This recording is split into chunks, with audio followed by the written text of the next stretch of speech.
Hello everyone, welcome back to the channel code and compile. तो आज हमारी DSA series का 8th लेक्चर है जिसमें हम बात करने वाले हैं about switch case and functions. देखो, हमने स्विच केस पहले नहीं पढ़ा जब हम इफ एल्स की बात कर रहे थे, बट क्योंकि मैंने सोचा था इसके ऊपर एक अलग से बनाऊंगा, ठीक है, इसलिए हम इसको आज पढ़ने वाले हैं।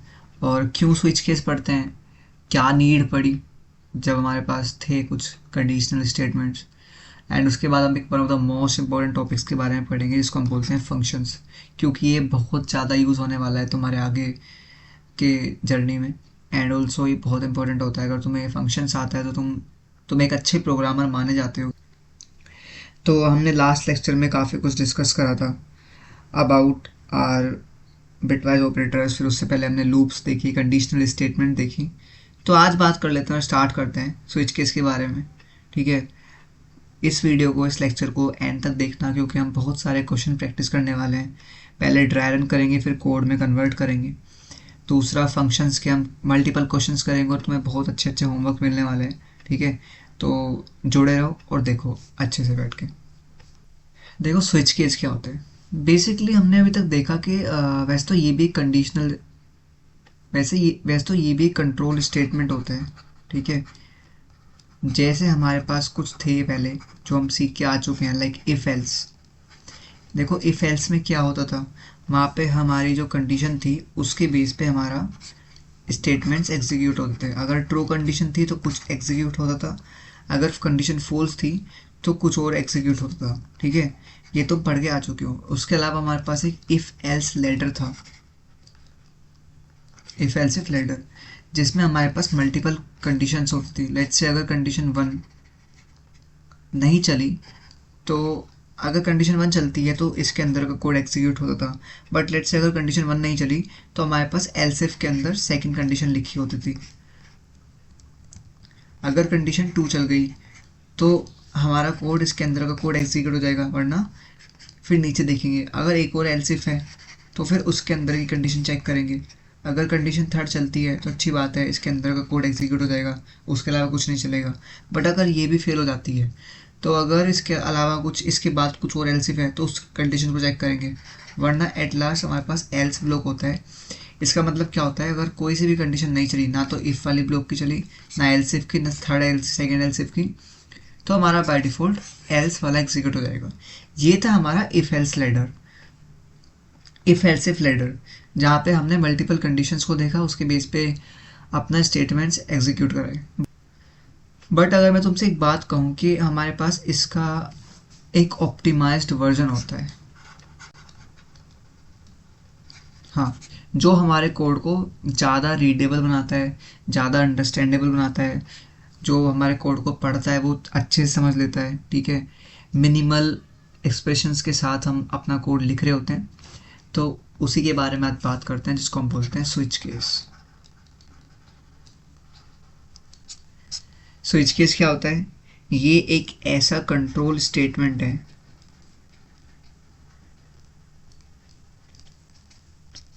जो क्या करता है, जो अलाउ करता है कि हम मल्टीपल ब्लॉक में से, मल्टीपल केस में से, मतलब एक केस को, एक ब्लॉक को एग्जीक्यूट करा सकें, ठीक है।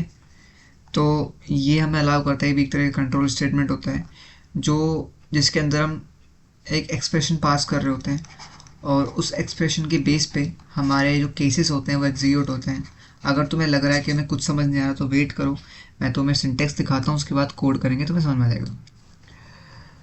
तो समझते हैं स्विच केस का सिंटेक्स। देखो,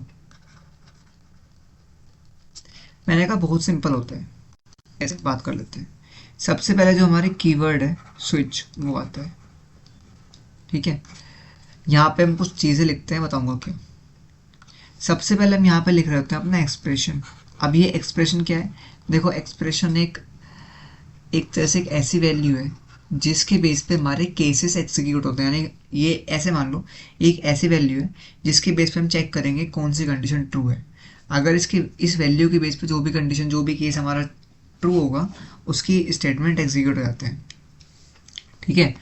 तो स्विच का क्या एक्सप्रेशन, क्या सिंटेक्स बताया मैंने तुम्हें। स्विच कीवर्ड यूज़ करते हैं, अंदर एक एक्सप्रेशन पास करते हैं, जैसे इफ़ के अंदर हम कंडीशन पास करते हैं, यहाँ पे हम एक्सप्रेशन पास करते हैं कि ये हमारी वैल्यू है, ठीक है। अब इस वैल्यू की बेस पे हमारे केसेस चलेंगे, वो केस कौन से हैं देख लेते हैं। ये हमारा केस होता है, इसको हम ऐसे लिखते हैं और उसके बाद हम अपने कांस्टेंट को लिखते हैं। अभी कांस्टेंट क्या है देखते हैं। यहाँ पे कुछ स्टेटमेंट्स होते हैं और ये हमारा ब्रेक कीवर्ड। ब्रेक कीवर्ड मैं तुम्हें बता चुका हूँ लूप वाली वीडियो में, ठीक है। ये जनरली लूप से बाहर आने के लिए हम यूज़ करते हैं। अगर हमारी कंडीशन मीट कर जाती है तो हम सीधा ब्रेक लगा के बाहर आ जाते हैं। एंड देयर में भी मल्टीपल केसेस, ठीक है। और अभी तुम्हें समझाता हूँ, बिल्कुल भी सोचने वाली बात नहीं है कि कुछ समझ नहीं आ रहा। जस्ट एक बार देखो कि चीज़ें होती कैसे हैं, समझो उसको, तुम्हें अच्छे समझ में आ जाएगा, ठीक है। एंड देन हमारा एक चीज़ होती है, इसको हम बोलते हैं डिफ़ॉल्ट। अब ये क्या है मैं समझाता हूँ। देखो मैंने क्या कहा, सबसे पहले ये हमारा सिंटेक्स है, ठीक है। अब बात कर लेते हैं सिंटेक्स में चीज़ें क्या क्या है। देखो ध्यान से, मैंने कहा सबसे पहले हमारा कीवर्ड यूज़ होता है स्विच, ठीक है। ये तो हमें यूज़ करना ही करना है। जैसे इफ एल्स में इफ यूज़ करते हैं, एल्स यूज़ करते हैं, वैसे स्विच यूज़ कर रहे हैं तो स्विच का कीवर्ड यूज़ करेंगे, ठीक है। अब ये एक्सप्रेशन क्या है, मैंने तुम्हें बताया एक्सप्रेशन का मतलब होता है हम इसमें एक वैल्यू पास करते हैं जिसके बेसिस पे हमारे केसेस चल रहे होते हैं। मतलब जिस भी केस की वैल्यू मैच कर जाती है हमारे एक्सप्रेशन से, वो वाला केस एग्जीक्यूट होता है। अब ये केस क्या होते हैं, जैसे इफ़ एल्स इफ में हमारे पास मल्टीपल कंडीशन चेक करने के लिए हम इफ़ के अंदर या एल्स इफ के अंदर कंडीशन पास करते थे, वैसे ही हम अपने केस के अंदर अपनी कांस्टेंट यानी वैल्यू पास करते हैं। अगर वो वैल्यू मैच कर जाते हैं तुम्हारे एक्सप्रेशन के साथ, तो ये वाला वही हमारा केस एग्जीक्यूट हो जाता है, ठीक है। लेट से अगर यहाँ पे कुछ वैल्यू लिखी है जो हमारे कॉन्स्ट वन से मैच कर जाती है, तो हमारा ये वाला केस एग्जीक्यूट हो जाएगा, ठीक है। अगर ये नहीं चलता तो हम आगे आते हैं, इसको देखते हैं, अगर इससे मैच होता है तो ये चल जाएगा, ठीक है। और अगर ये भी नहीं चलता तो फिर हम इसके पास आएंगे। अगर इसका वैल्यू मैच हो जाती है तो फिर ये वाला एग्जीक्यूट हो जाएगा। अगर इन तीनों में से या जितने भी केस होते हैं वो कोई भी नहीं चलता है, तो बाय डिफ़ॉल्ट के अंदर जो भी हमारा स्टेटमेंट्स लिखे होता है वो एग्जीक्यूट हो जाते हैं। अब बात आती है कि ब्रेक यूज़ करें या ना करें, और करना है तो क्यों करें, ठीक है। देखो ब्रेक का मतलब होता है अगर कंडीशन मीट करके तुम बाहर आ जाओगे। मुझे एक बार बताओ, तुम्हारी वैल्यू लेट से एक नंबर है 2, मुझे कुछ वैल्यू चेक करनी है, अगर वो मीट करते तो क्या तुम किसी और स्टेटमेंट को चलाना चाहते हो? नहीं ना। तुम चाहते हो अगर मेरी कंडीशन मीट कर गई तो मैं वही एक स्टेटमेंट चलाऊँ और बाहर जाऊँ। इसलिए मैं ब्रेक का यूज़ करता हूँ। अगर तुम ब्रेक का यूज़ नहीं करोगे तो सारे केसेस एग्जीक्यूट हो जाते हैं, चाहे वो कंडीशन मीट करें या ना करें। अगर तुम्हें अभी तक कुछ भी समझ नहीं आया, फटाफट चलते हैं कोड की तरफ, वहाँ तुम्हें एक अच्छे एग्जाम्पल के साथ समझाऊंगा, फिर यहाँ पे वापस आकर ड्राइव रन कराऊंगा, ठीक है। समझते हैं, बट अभी तुम्हें इतना समझ में आया कि हाँ स्विच स्टेटमेंट कुछ ऐसा होता है और ये हमारा एक सिंटेक्स है स्विच को लिखने का, ठीक है। चलते हैं और समझते हैं। चलो सबसे पहले एक फोल्डर बना लेते हैं स्विच नाम का।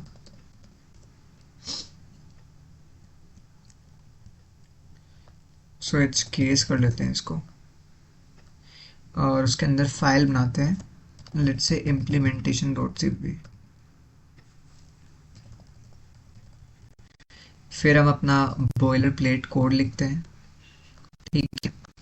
ये चीज़ें मैं तुम्हें ऑलरेडी बता चुका हूँ, बट मैं फिर भी बताता हूँ। अगर तुम्हें ये चीज़ नहीं पता, कि अगर तुम आज ही वीडियो देख रहे हो पहली बार, तो मैंने अपनी पूरी डीएसएस सीरीज़ के में शुरू के लेक्चर में बताया हुआ है, फर्स्ट या सेकंड लेक्चर में, कि क्या होता है। सेकंड लेक्चर में बताया हुआ है आई थिंक, कि ये क्या होता है, फिर हम इसे यूज़ क्यों करते हैं, इसको हम क्या बोलते हैं,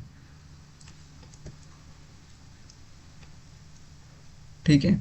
तो अगर तुम्हें बेसिक से समझना है तो जाके तुम प्रीवियस लेक्चर देख सकते हो, फिर तुम इसको फॉलो कर लो। देखो बीच से मत जुड़ना, बट अगर तुम्हें आता है, तुम्हें पहले से बेसिक पता है, तो तुम यहाँ से स्टार्ट कर सकते हो। तो अब बात कर लेते हैं स्विच केस की। मैंने कमेंट लिखा स्विच केस। देखो मैंने तुम्हें क्या बताया, स्विच केस को यूज़ करने के लिए हम एक कीवर्ड का यूज़ करते हैं जिसको हम बोलते हैं स्विच, ठीक है। बट स्विच के अंदर हम एक एक्सप्रेशन पास करते हैं। अब वो एक्सप्रेशन क्या होता है समझते हैं। तो मैंने कहा हम एक काम करते हैं, डे नंबर के हिसाब से डिसाइड करते हैं कि कौन सा डे है, मतलब मंडे है, ट्यूसडे है, संडे है, क्या है, ठीक है। तो लेट्स से मैंने कहा एंटर अ डे नंबर। अच्छा तुम्हें अगर नहीं पता कि सी आउट क्या होता है, सी आई एन क्या होता है, ठीक है, ये हैंडल क्या यूज़ कर रहा हूँ मैं, तो तुम जो डी एस एस सीरीज़ हमारी चल रही है NC++, सेकेंड लेक्चर में आई थिंक मैंने बताया हुआ है तुम्हें, ठीक है। कि ये सब चीज़ें क्या होती हैं, तुम जल्दी से जाकर उसको देख के आ सकते हो, वहाँ समझ सकते हो चीज़ों को, और तुम्हें अगर पता है तो तुम कंटिन्यू कर सकते हो। देखो, क्योंकि बिना कुछ समझे आगे मत बढ़ना। मैं पहले कह देता हूँ, डीएसए एक ऐसी चीज़ है, जितना तुम समझोगे, जितनी प्रैक्टिस करोगे, उतना तुम आएगा। ठीक है, वीडियो देखने के बाद बिल्कुल भी वीडियो पे डिपेंड मत होना, पहले बोल दे रहा हूँ। वीडियो देखो, क्वेश्चन को प्रैक्टिस करो, ड्राई रन करो, देखो कहाँ फंस रहे हो, फिर दोबारा क्वेश्चन प्रैक्टिस करो। ठीक है, खुद से क्वेश्चन बनाओ, जितना होमवर्क देता हूँ सिर्फ वही मत करो, अपने आप से भी क्वेश्चन देखो। चैट जीपीटी का यूज़ करो, उसको बोलो कि मैं बेसिक डीएसए से पढ़ रहा हूँ, मैंने अभी तक ये क्वेश्चन करे हैं, स्विच केस सीखा है, तो उसके ऊपर बेसिक क्वेश्चन दे मुझे। तो वो खुद से सोल्व करो पहले, नहीं आता तो फिर सॉल्यूशन देखो। ठीक है, बट तुम्हें बन जाएगा, अगर तुम ये लेक्चर देखोगे पूरा एंड तक तो तुम्हें कोई भी क्वेश्चन बन जाएगा तुमसे। ठीक है, इतना कुछ है नहीं इसमें। अब समझते हैं। देखो, मैंने कहा मुझे डे नंबर के हिसाब से बताना है कि मेरा डे कौन सा है। तो अगर मैं चाहूँ तो इसको इफ एल्स से भी कर सकता हूँ। If day equals to Sunday, Sunday, या इफ डे इक्वल्स टू 1 तो संडे है, 2 तो मंडे, ऐसे। बट मैं कह रहा हूँ मुझे इफ एल्स यूज़ करना ही नहीं है, तो क्या करूँ? फिर हम यूज़ करते हैं स्विच। तो स्विच का हमारे पास एक कीवर्ड होता है स्विच, यहाँ पे हम अपना एक्सप्रेशन डालते हैं। वो एक्सप्रेशन क्या बताया था मैं तुम्हें? एक्सप्रेशन एक वैल्यू होता है जिसके बेस में चेक करता हूँ कि कौन सा केस एग्जीक्यूट करना है।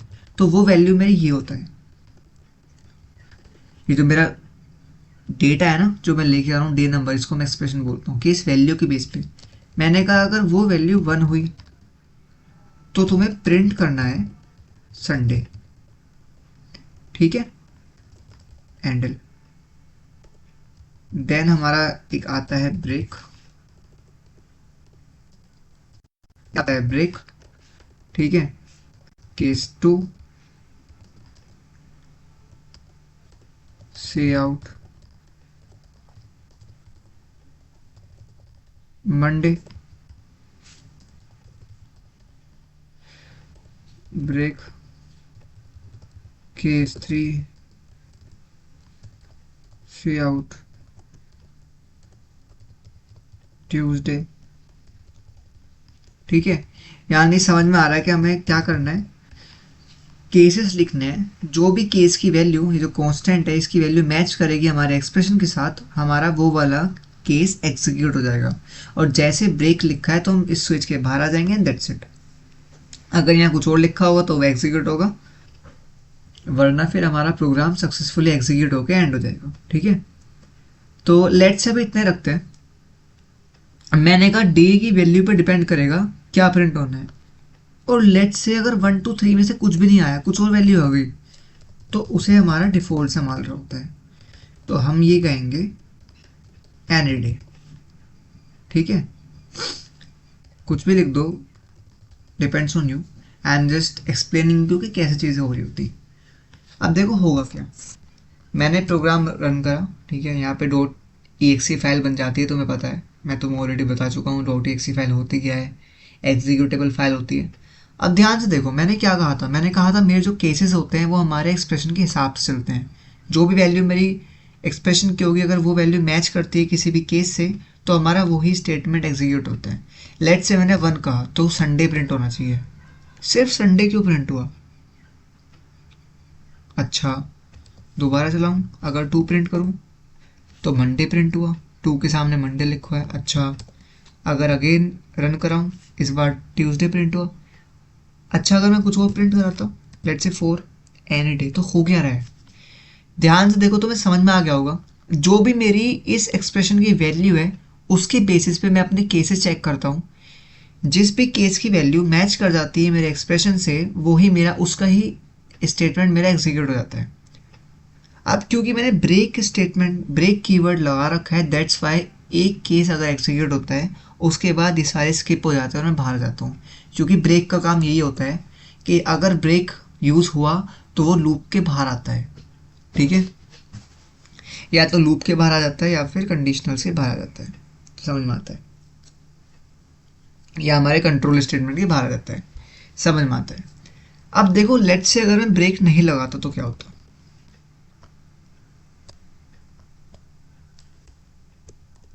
ठीक है, अगर मैं ब्रेक नहीं लगाऊंगा तो पता क्या होगा? तो ये, चाहे तुम वैल्यू 1 डालोगे, मैच भी इसका करेगा बट नीचे वाले भी प्रिंट हो जाएंगे। क्यों? क्योंकि ब्रेक है ही नहीं। देखो क्या सारी वैल्यू प्रिंट हुई, इसलिए ब्रेक लगाना नेसेसरी हो जाता है, क्योंकि हमें सब कुछ एग्जीक्यूट नहीं कराना। फिर फ़ायदा क्या हुआ?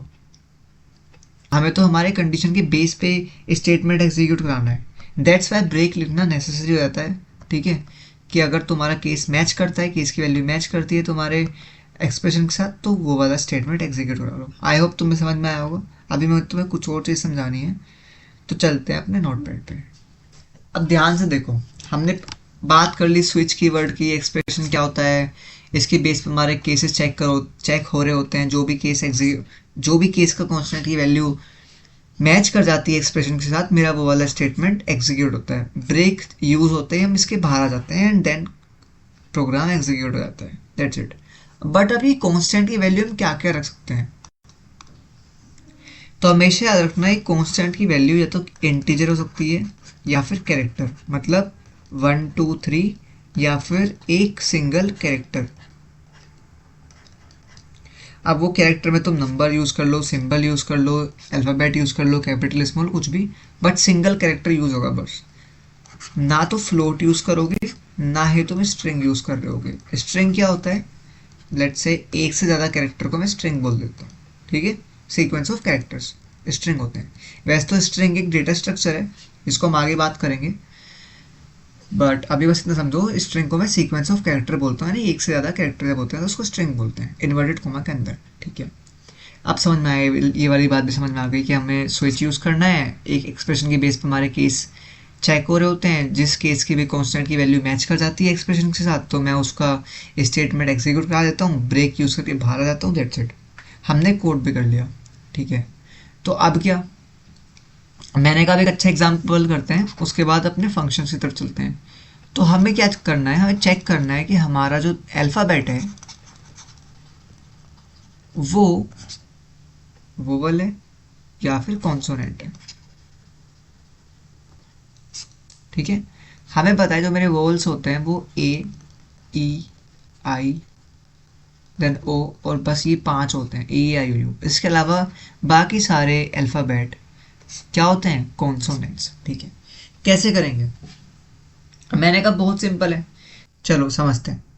देखो, अगर मुझे इसी कोड को इफ एल्स से करना पड़ता कि वोवल्स चेक करना या फिर कॉन्सोनेंट, तो मैं बेसिकली अपने ऑपरेटर का यूज़ कर लेता कि जो मेरा कैरेक्टर है, लेट्स से कैरेक्टर क्योंकि कैर टाइप का है, तो उसके अंदर लेट्स से ए है, तो मैं क्या कहता, मैं यही तो कहता कि अगर जो मेरा सी एच है वो कैपिटल ए है, या फिर सी एच जो है कैपिटल ई है, या फिर सी एच जो है कैपिटल आई है, मतलब और यूज़ कर रहा हूँ तो कोई सी भी एक कंडीशन ट्रू, अगर इनमें से कोई कंडीशन ट्रू होती है, वैसे ही हम ओ का लिख लेंगे एंड देन हम यू का लिख लेंगे। इसी तरह तुम स्मॉल के लिए भी कर सकते हो। तो अगर कंडीशन इनमें से कोई मैच होता है मेरा कैरेक्टर, तो मैं वो मेरा वोवल है, अदरवाइज कॉन्सोनेंट। बट मुझे इसको ना स्विच की हेल्प से करना है, तो कैसे करूँगा? बहुत आसान है। मेरा एक्सप्रेशन क्या होगा? सबसे पहले बात करते हैं एक्सप्रेशन के बारे में, क्योंकि यही तो मेन होता है, इसकी बेस पे तो मेरा केसेस चेक होते हैं। मैंने कहा कुछ नहीं, एक्सप्रेशन मेरा कैरेक्टर है जो मैं यूज़र से ले लूँगा। ठीक है, तो लेट से यूज़र ने ना ए डाला, अब मुझे क्या करना है? मुझे स्विच यूज़ करना है। ठीक है, मैंने स्विच के अंदर अपना एक्सप्रेशन डाला और मैंने क्या कहा? केस 1, मतलब केस 1 कौन सा है? ए वाला। अगर ए है तो मैं प्रिंट कराऊंगा वोवल। ठीक है, केस ई, ब्रेक आता है, केस ई भी वोवल है, देन ब्रेक। तो ऐसे करते करते मैं ए ई आई ओ यू तक जाऊंगा सिर्फ। ठीक है, वोवल्स प्रिंट कराऊंगा एंड ब्रेक कर जाऊंगा, क्योंकि अगर ब्रेक करने की वजह से क्या होगा, ए ई आई ओ यू में से कोई सा भी होता है तो सारे केस चेक होते हैं। अगर ऊपर मिल जाता है वैल्यू, मतलब कोई सा भी केस की जो वैल्यू है वो मैच कर जाती है एक्सप्रेशन के साथ, तो मेरा वो एक्सिक्यूट हो जाएगा एंड दैट्स हम बाहर आ जाएंगे। बट लेट्स से अगर इन पांचों केस में से, क्योंकि वोवल तो 5 ही होते हैं, अगर नहीं चलता कोई भी, तो हमें बताया हमारे पास एक डिफ़ॉल्ट करके होता है, ये भी एक कीवर्ड है। डिफ़ॉल्ट के अंदर हम क्या डाल देंगे? हम प्रिंट करा देंगे कॉन्सोनेंट, दैट्स इट। तो ए ई आई ओ यू के अलावा कोई भी वैल्यू आती है वहाँ पे कॉन्सोनेंट प्रिंट हो जाएगा। इसको अब कोड करते हैं और चलाते हैं। चलो, आई होप तुम्हें समझ में आया होगा, बहुत आसान है। तो फाइल बनाते हैं, let's say vowels underscore consonants dot cpp, हमारा बेसिक बॉयलर प्लेट कोड, ठीक है। मैंने कहा मुझे ना कैरेक्टर लेना था, पहले क्वेश्चन का नाम डाल देते हैं, check whether a character is vowel और कॉन्सोनेंट, ठीक है। मैंने कहा सबसे पहले हमें कैरेक्टर लेना पड़ेगा, इसको यूज़र से ले लेते हैं। तो हम एक स्टेटमेंट प्रिंट करा देंगे ताकि उसको समझ में आए कि करना क्या है, एंटर अ कैरेक्टर, ठीक है। देन हम क्या करेंगे, यूज़र से उसको ले लेंगे एज इनपुट। हमने कैरेक्टर को यूज़र से ले लिया एज इनपुट। उसके बाद हम क्या करेंगे, अपना स्विच यूज़ करेंगे।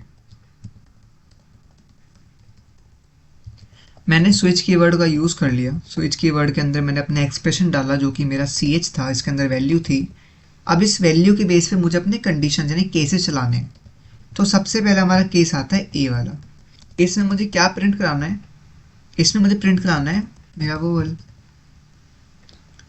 ठीक है। समझ में आता है कि अगर केस ए आया मतलब कोई भी ऐसा कैरेक्टर आया जो ए होगा तो मैं अपना वोवल्स प्रिंट करा दूंगा।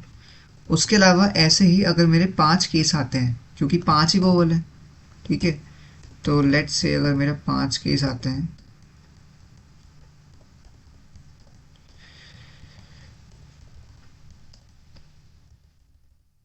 चलो यहाँ पे इसको चेंज कर लेता हूँ, ठीक है। ए ई आई, देखो मेरी सी एच के अंदर कुछ वैल्यू पड़ी होगी, वो क्या कैरेक्टर है मुझे नहीं पता, यूजर देगा, ठीक है।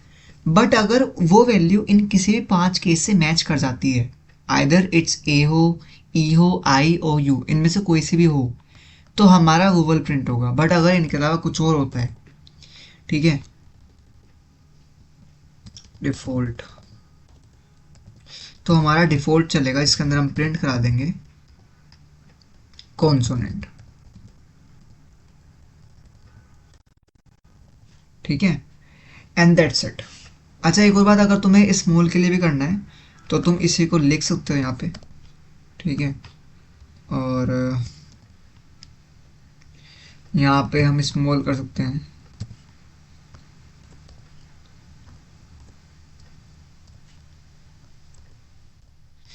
तो अगर चाहे कैपिटल लेटर हो या स्मॉल हो, ये वोवल्स हैं सारे, इनके अलावा कॉन्सोनेंट। चला के देखते हैं। अब सी एच के अंदर कुछ वैल्यू पड़ी होगी, लेट्स से ए है, तो अगर मैंने स्मॉल ए डाला तो मेरा पहला केस चेक होगा, नहीं ये तो नहीं है, सेकंड नहीं, थर्ड नहीं, फोर्थ नहीं, फिफ्थ नहीं। जैसे ही मैं सिक्स्थ केस पे आया मेरा केस मैच कर जाएगा, तो मैं वोवल प्रिंट करा के बाहर आ जाऊंगा, दैट्स इट। तो जैसे ही मैं एंटर करूंगा वोवल प्रिंट हुआ और बाहर आ गया। मैंने कैपिटल ई डाला, वोवल प्रिंट हुआ, बाहर आ गया। बट जैसे मैंने एफ डाला, कॉन्सोनेंट प्रिंट होएगा, एंड दैट्स इट, खत्म। देखो, है ना, यानी हमारा स्विच केस ऐसे काम करता है। जो भी हमारा एक्सप्रेशन होता है उसकी वैल्यू के बेस पे मैं सारे केस चेक करूंगा। अगर उनमें से कोई एग्जीक्यूट होता है, मैच करता है, तो उनके जो स्टेटमेंट होते हैं वो एग्जीक्यूट हो जाएंगे, वरना फिर हमारा डिफॉल्ट चल जाता है। अच्छा एक और बात, हम मल्टीपल भी डाल सकते हैं, ऐसा नहीं है एक ही स्टेटमेंट प्रिंट होगा। अगर हम चाहे तो यहाँ पे मल्टीपल स्टेटमेंट प्रिंट कर सकते हैं। डेट से ए इज वोवल, मैं ये प्रिंट कराना चाह रहा हूँ, तो ये भी हो जाएगा, इसमें भी कुछ प्रॉब्लम नहीं है। चला के देख लेते हैं। मैंने रन करा एंड लेट्स से मैंने कैपिटल ए डाल दिया। देखो पहले वोवल प्रिंट हुआ, फिर ए इज वोवल प्रिंट हुआ, यानी स्टेटमेंट मल्टीपल यूज कर सकता हूँ मैं इसके अंदर, ठीक है। और मैंने तुम्हें बताया ब्रेक का यूज किया, अगर मैं ब्रेक यूज नहीं करता तो नीचे वाले सारे एग्जीक्यूट हो जाते हैं, ठीक है। तो आई होप तुम्हें स्विच केस समझ में आया होगा। हम जस्ट एक वैल्यू डालते हैं और उस वैल्यू के बेस पे हम अपने केसेस लिखते हैं, ठीक है। अगर वो जो मेरी एक्सप्रेशन की वैल्यू होती है वो मैच कर जाती है तो इनके कोई सा भी स्टेटमेंट एग्जीक्यूट हो जाएगा, और अगर इनमें से कोई सा भी केस मैच नहीं करता तो हमारा डिफ़ॉल्ट वैल्यू चल जाता है। तो इतना ही सिंपल था स्विच केस। तो आगे बढ़ने से पहले एक बार होमवर्क देख लेते हैं, ठीक है। तुम्हें स्विच केस का यूज़ करके एक बेसिक कैलकुलेटर बनाना है, ठीक है, जिसमें तुम्हारा जो एक्सप्रेशन होगा उसकी वैल्यू तुम्हारा एक ऑपरेटर होगा, आइदर प्लस, ठीक है, माइनस, तुम इसको कैरेक्टर टाइप का ही लेना, ठीक है। और तुम्हारा मल्टीप्लाई, डिवाइड या मॉड्यूलो, ये तुम्हारा एक्सप्रेशन होगा, ठीक है। नंबर तुम यूज़र से ले रहे होगे, मैं तुम्हें बता देता हूँ। तुम्हें 2 नंबर लेने हैं, ठीक है। लेट्स से n1 जो यूज़र से होगा, let's say 5, then n2 6, 2 number है।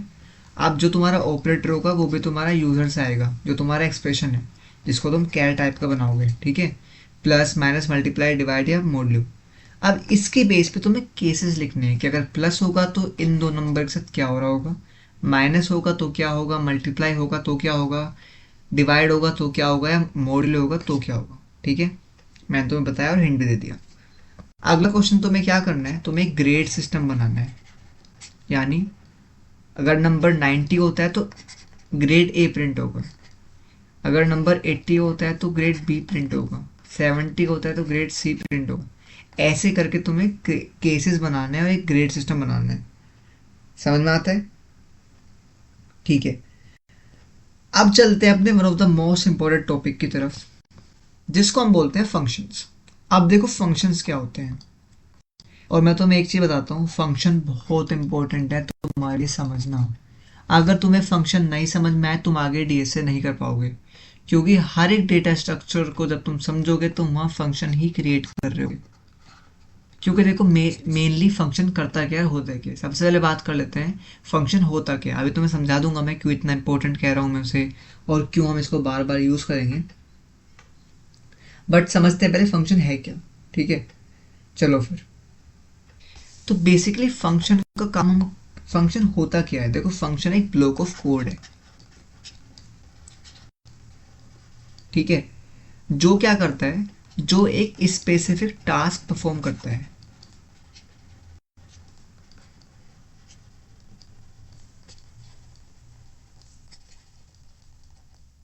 ठीक है, मैंने क्या कहा, फंक्शन से एक ब्लॉक ऑफ कोड है, यानी कुछ आपने कोड लिखा हुआ है, ठीक है, और किसी ब्लॉक के अंदर, और वो ना एक पर्टिकुलर टास्क परफॉर्म कर रहे हैं, ठीक है।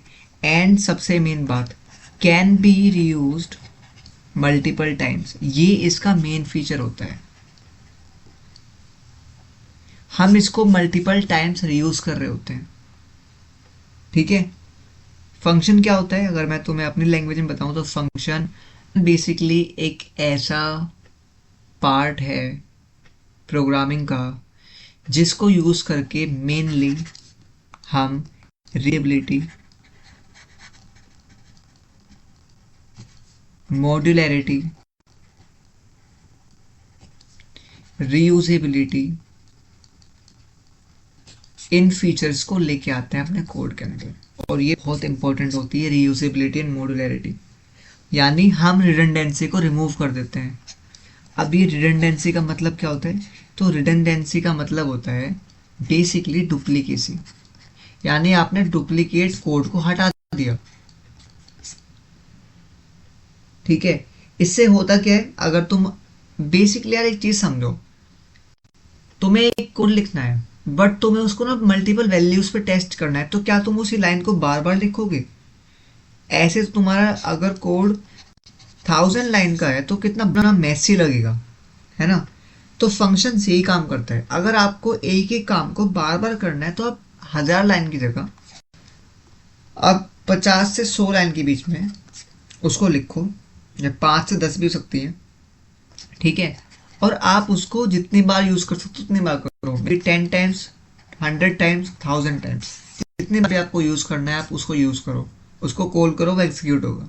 फंक्शन यही कहता है, एक बार बनाओ, मल्टीपल टाइम यूज करो, दैट्स द मंत्र ऑफ फंक्शन। अगेन मैं बोलता हूं, एक बार बनाओ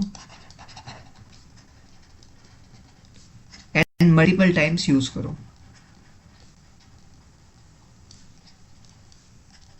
ठीक है। अब फंक्शन मैंने तुम्हें बता दिया होते कि फंक्शंस बेसिकली स्पेसिफिक एक ब्लॉक ऑफ कोड है जो एक स्पेसिफिक टास्क परफॉर्म करता है, ठीक है, और हम उसे बार बार रीयूज कर रहे होते हैं। तो मेन काम तो इसलिए यूज करते हैं फंक्शन को क्योंकि ये रीयूजेबिलिटी लेके आता है कोड के अंदर, ठीक है। कोड को मोर रीडेबल बनाता है, ज़्यादा आसान अच्छा दिखाता है, ठीक है, मोर अंडरस्टैंडेबल बनाता है। अब बात कर लेते हैं फंक्शन की सिंटेक्स पे। मैंने तुम्हें फंक्शंस का वोट बता दिया, मैंने तुम्हें फंक्शंस का वाई बता दिया क्यों यूज करते हैं। अब बात करते हैं फंक्शंस का सिंटेक्स क्या है। देखो फंक्शन का सिंटेक्स होता है, सबसे पहले यहाँ पे हम रिटर्न टाइप लिख रहे होते हैं। रिटर्न टाइप मतलब क्या टाइप का डेटा आएगा। मैंने तुम्हें बताया हुआ है जैसे कि इंट एक डेटा टाइप होता है, डबल एक डेटा टाइप होता है, बूल एक डेटा टाइप होता है, ठीक है, फ्लोट होता है, एक और होता है जिसको हम बार बार यूज करेंगे, वॉइड। वॉइड का मतलब होता है कुछ नहीं। तुमने बिल्कुल सही सुना, कुछ नहीं। ये कुछ भी रिटर्न नहीं करता। बिल्कुल सही समझ रहे हो, कुछ भी रिटर्न नहीं करता। तो अगर आपको कुछ भी रिटर्न नहीं करना, सिर्फ वैल्यू प्रिंट करानी है या फिर एक लूप एग्जीक्यूट कराना है, तो आप वॉइड फंक्शन यूज करोगे। आगे मैं तुम्हें सब बताऊंगा। पता है बहुत सारे स्टूडेंट्स को कंफ्यूजन होती है कि वॉइड कब यूज करना है और इंट कब यूज करना है। इस लेक्चर में मैं तुम्हें इतनी क्लैरिटी दे दूंगा कि तुम आज के बाद कभी नहीं फंसोगे कि हमें वॉइड कब यूज करना है, इंट कब यूज करना है। ठीक है, तो सबसे पहले हम रिटर्न टाइप यूज करते हैं। एक बार इसको यहाँ अच्छे से लेते हैं। रिटर्न टाइप के बाद हम अपना फंक्शन का नाम लिखते हैं। फंक्शन नेम के बाद हम क्या करते हैं, पैरेंथेसिस लगाते हैं।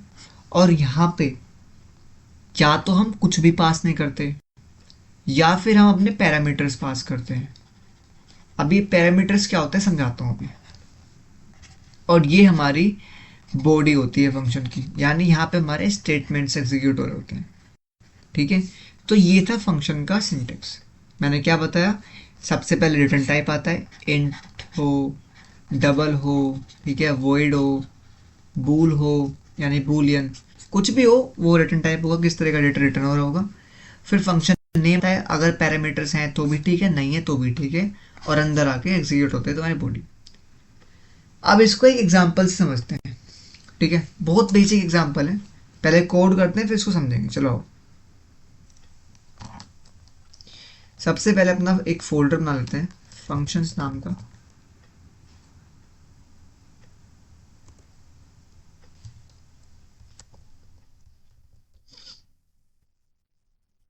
ठीक है, तो मैंने यहाँ पे लिखा इम्प्लीमेंटेशन।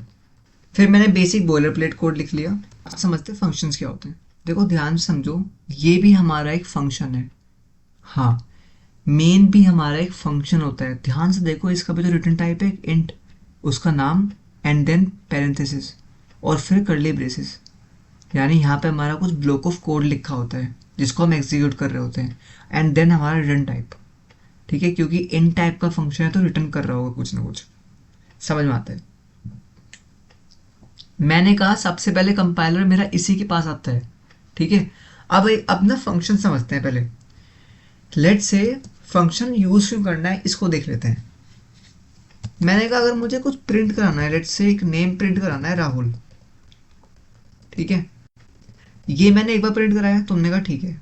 अगर मुझे इसको 100 बार प्रिंट कराना पड़े तो क्या मैं 100 लाइन लिखूंगा? नहीं, बट तुम कहोगे कि हम लूप यूज कर सकते हैं। सो फंक्शन क्यों? अच्छा क्वेश्चन है। लेट से मुझे 2 नंबर का सम कराना है, ध्यान से देखना। मैंने कहा 2 नंबर का सम कराना है, एंड जो सम होगा वो होगा a प्लस बी, और मुझे इसको प्रिंट कराना है। समझ में आता है? मैं इसको रन कराऊंगा। मैंने इसका टाइप तो डिक्लेयर नहीं करा, वो आ गया, सेम प्रॉब्लम है। मैंने इसको रन कराया, देखो क्या हुआ, मेरा नंबर सम प्रिंट हो गया। बट एक बार बताओ, अगर मैं कहूँ कि मुझे ये भी प्रिंट कराना है और एक और वैल्यू लेनी है, 2 उनको प्रिंट कराना है, तो फिर मुझे अगेन वेरिएबल लेना पड़ेगा। ठीक है, मैं फिर उनका सम कराऊंगा।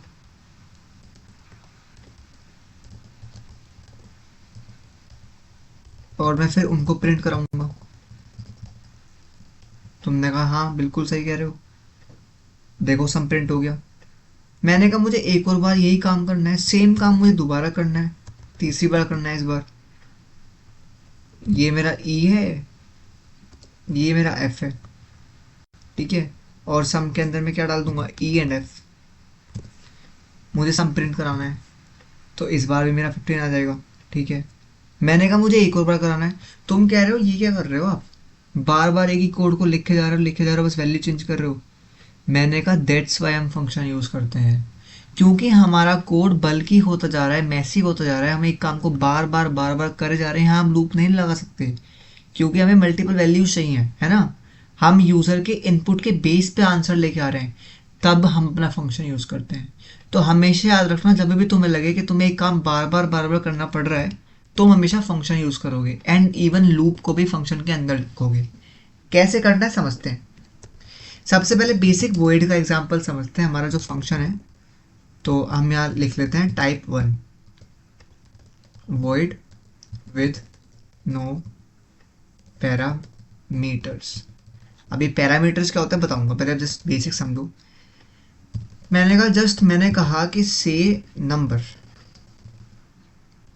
ठीक है। ये मेरा रिटर्न टाइप है वॉइड, फंक्शन का नेम है, ये पैरेंथेसिस है, इसके अंदर मैंने कुछ पास नहीं करा, और ये मेरे कर्ली ब्रेसेस हैं जिसके अंदर मैं अपने स्टेटमेंट लिखता हूँ जो एग्जीक्यूट होते हैं। तो लेट से मैंने कहा 1, ठीक है, ये मेरा प्रिंट हो जाएगा। मैंने कहा रन, और ये मेरा प्रिंट होना चाहिए। क्या प्रिंट हुआ? नहीं। क्यों प्रिंट नहीं हुआ? अब इसको समझते हैं। देखो, मैं तुम्हें एक एग्जांपल समझाता हूँ। लेट से तुम्हें अपने दोस्त से बात करनी है। अब मुझे तुम ये बताओ, जब तक तुम अपने दोस्त को कॉल नहीं करोगे, क्या तुम उससे बात कर पाओगे? चाहे उसके पास या तुम्हारे पास कुछ भी बातें हों, जब तक तुम उसे कॉल नहीं करोगे, क्या तुम उससे बात कर पाओगे? नहीं कर पाओगे।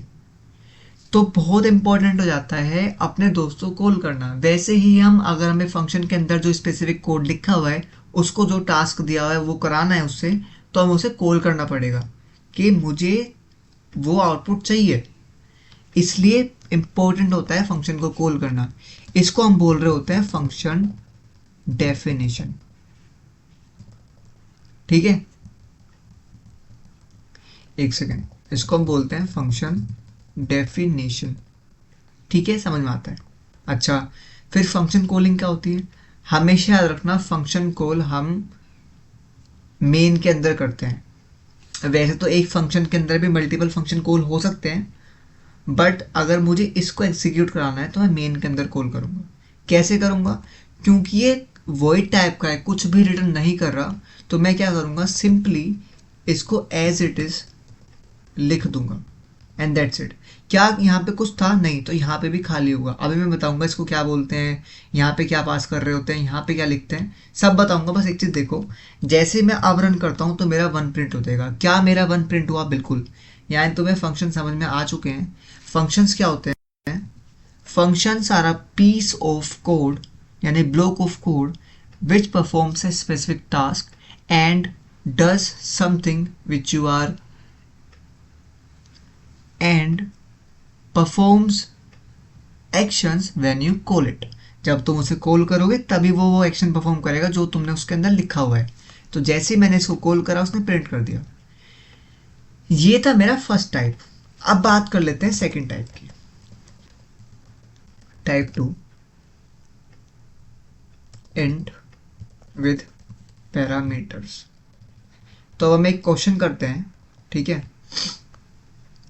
क्वेश्चन का नाम है सम ऑफ 2 नंबर, ठीक है, यानी एडिशन करना है।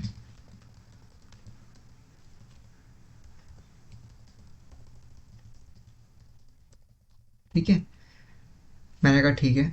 तो मैं क्या करूँगा, मैं जनरली 2 नंबर लूँगा, num1 num2, ठीक है। अब ध्यान से देखो, मुझे सम कराना है, पहले फंक्शन लिखते हैं, फिर तुम्हें कुछ बताना है। int sum int num1 int num2, ठीक है। और यहाँ पे मुझे रिटर्न करना है, या चलो मैंने int ऐड करा लिया num1 प्लस num2 और रिटर्न कर लिया ऐड, ठीक है। इसको मैं क्या बोलता हूँ? इसको हम बोलते हैं functions with a return type int, जहाँ पे हमें कुछ रिटर्न करना होता है। इस बार हमारा फंक्शन का रिटर्न टाइप वॉइड नहीं है, इंट है। इंट मतलब आपको वैल्यू भी इंटीजर रिटर्न करनी है, ठीक है। अब समझते हैं, देखो ये मेरा एक फंक्शन है सम नाम का, जिसके अंदर दो वैल्यू आएंगी हमेशा, क्योंकि मुझे दो नंबर का एडिशन कराना है। वो जो दो नंबर आ रही हैं वो मेरी मेन से आएंगी, ठीक है। इस वैल्यूज को मैं लूंगा, इसके ऊपर मैं एडिशन परफॉर्म कराऊंगा और मैं एडिशन को रिटर्न कर दूंगा, दैट्स इट। तो इस वैल्यू को मैं यहाँ से पास करूंगा। लेट से मैंने लिख दिया enter two numbers for addition. मैंने उन वैल्यू को ले ली।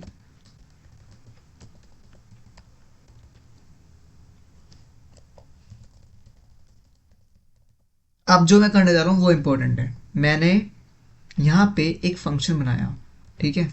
तुमने कहा मुझे इतना समझ में भी आया, ठीक है। जैसे मैंने वही टाइप के फंक्शन को ऐसे ही रिटर्न कर दिया था, मतलब ऐसे ही प्रिंट करा देता, कॉल करा देता, मैं इंटीजर टाइप के फंक्शन को ऐसे कभी भी कॉल नहीं कराऊंगा, क्योंकि इंटीजर वैल्यू का फंक्शन, इंटीजर टाइप का फंक्शन कुछ रिटर्न कर रहा होता है, एक वैल्यू रिटर्न कर रहा होता है। इसलिए मुझे हमेशा उसको एक वेरिएबल के अंदर साइन करना पड़ेगा। क्यों? क्योंकि वो एक वैल्यू लेके आता है। मैंने एक इंटीजर वैल्यू लिया, आंसर नाम का एक इंटीजर वेरिएबल ले लिया मैंने, ठीक है। उसके अंदर मैंने सम को अपना कॉल करा, जो मेरा सम वाला फंक्शन था। अब मुझे क्या पास करना है?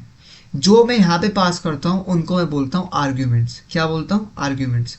मुझे क्या कराना था? दो नंबर का सम। वो नंबर कहाँ से आ रहे हैं? वो नंबर यूजर से आ रहे हैं। तो मैंने इन्हीं नंबर को अपना पास कर दिया। अब पास करने से क्या मतलब है? देखो, जैसे ही फंक्शन कॉल हुआ, इसके अंदर मैं नंबर और num2 पास करे एज एन आर्ग्यूमेंट। यहाँ पे मैं लिख सकता हूँ पासिंग आर्ग्यूमेंट्स, ठीक है।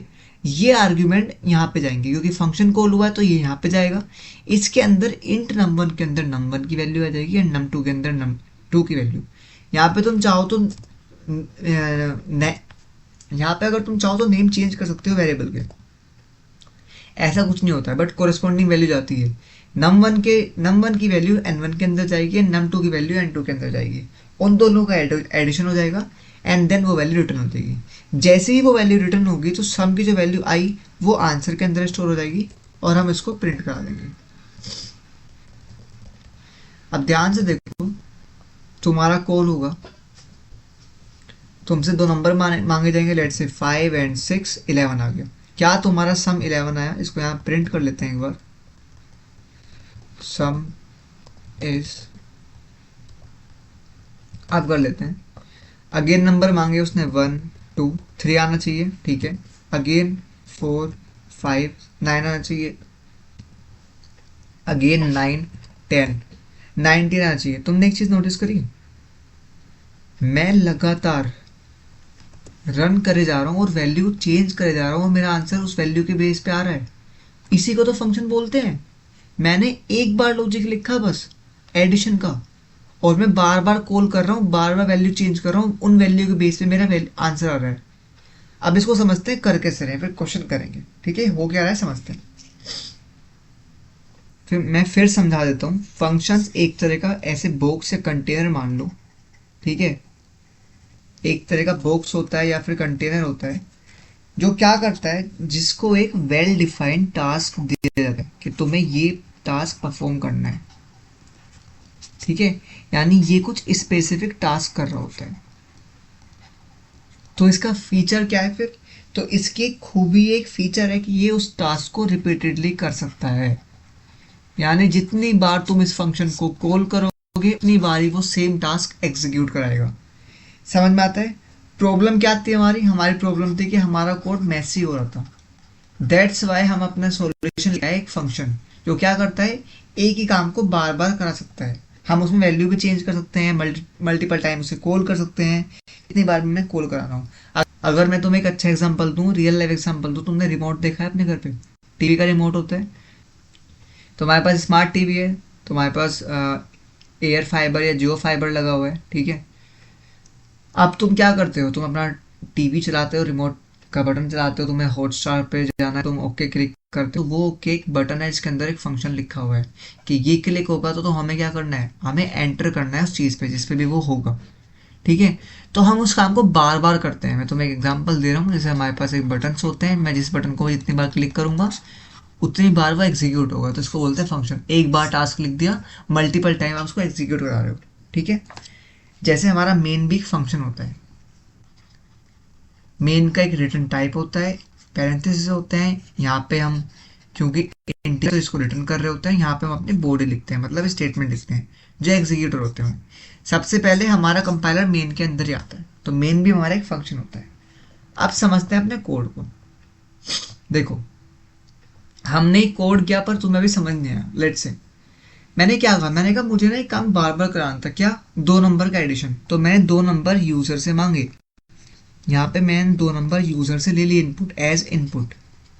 समझ में आता है। अब मैंने क्या करना है, मुझे एडिशन कराना है, तो मैं जो लॉजिक में यहाँ लिखता ना 2 नंबर को ऐड करने का, मैंने वो एक फंक्शन के अंदर लिखा। मैंने एक फंक्शन बनाया जिसका एक रिटर्न टाइप दिया इंट। इंट क्यों? क्योंकि एडिशन एक नंबर, एक वैल्यू है, किसी भी 2 नंबर को ऐड करके एक वैल्यू आएगी, उस वैल्यू को मुझे रिटर्न करना है। दैट्स वाई मैंने फंक्शन रिटर्न टाइप चूज करा है। मुझे कुछ प्रिंट नहीं कराना, मुझे वैल्यू रिटर्न करनी है। जब भी तुम एक वैल्यू रिटर्न करते हो तो तुम्हें इंट टाइप का फंक्शन लेना पड़ता है। अगर वो इंटीजर वैल्यू है तो इंट का लोगे, डबल है तो डबल का लोगे, बूल टाइप है बूल का लोगे, फ्लोट है फ्लोट का लोगे। बट वॉइड जब यूज करते हो, जब तुम्हें कुछ प्रिंट कराना होता है, लूप एग्जीक्यूट कराना, मतलब बेसिकली कुछ वैल्यू रिटर्न नहीं करानी, तो वॉइड का यूज करोगे, वरना इंट का। ठीक है। मैंने कहा एडिशन कराना है 2 नंबर का, 2 नंबर, तो मैंने 2 नंबर एज पैरामीटर्स लिए। इनको हम बोलते हैं पैरामीटर्स। इनके अंदर वैल्यू आती है जब हम कॉल करते हैं, और इनको हम बोलते हैं आर्ग्यूमेंट्स। जब भी हम अपने फंक्शन को कॉल करते हैं, कॉल करते टाइम जो भी वैल्यू हम फंक्शन के अंदर पास करते हैं उनको हम आर्ग्यू बोलते हैं। ठीक है। और फंक्शन को डिफाइन करते टाइम जो भी हम वैल्यू लिखते हैं यहाँ पे, उनको हम पैरामीटर्स बोलते हैं। तो पैरामीटर्स के अंदर जो वैल्यू आती है वो हमेशा कॉलिंग के टाइम पे जो वैल्यू देते हैं वो आती है।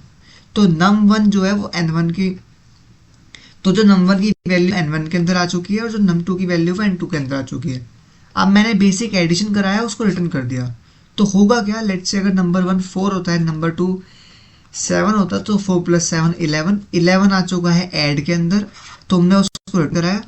रिटर्न कराने से मतलब क्या है, रिटर्न कराने से मतलब है कि सम जो है, जो सम के अंदर तुमने 11 वैल्यू डाली, वो अब आंसर के अंदर 11 वैल्यू स्टोर हो जाएगी। क्योंकि मैं तुम्हें ऑलरेडी बता चुका हूँ ऑपरेटर वाले लेक्चर में कि इसको असाइनमेंट ऑपरेटर बोलते हैं। तो इससे होगा क्या, जो भी सम वैल्यू लेके आएगा, रिटर्न कराएगा 11, वो आंसर के अंदर स्टोर हो जाएगी। क्योंकि इन टाइप की वैल्यू है तो इन टाइप की वेरिएबल के असाइन कराना पड़ेगा, और मैं उसको प्रिंट करा रहा हूँ। ठीक है। अब अगर मैं इसको 10 बार कॉल करूँ, 100 बार कॉल करूँ, 1000 बार कॉल करूँ विद मल्टीपल वैल्यूज, ठीक है, डिफरेंट वैल्यूज, तो मैं कर सकता हूँ। इसलिए हम फंक्शन यूज करते हैं। ठीक है, समझ में आया।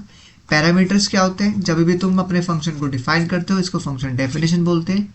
जब भी फंक्शन डिफाइन करते हो, उसका जो भी तुम वैल्यू ले रहे होते हो, जो भी वेरिएबल ले रहे होते हो, उसको हम पैरामीटर्स बोलते हैं। और फंक्शन कॉलिंग के टाइम जो भी हम वेरिएबल या वैल्यू पास करते हैं उसको हम आर्ग्यूमेंट्स बोलते हैं। समझ में आया। अब एक क्वेश्चन करते हैं, उससे और समझ में आएगा। तो अगला क्वेश्चन है, हमें सम कराना है ऑल ओड नंबर्स का। ये हम ऑलरेडी पढ़ चुके हैं आई थिंक अपने फ्लोर चार्ट्स वाले लेक्चर में।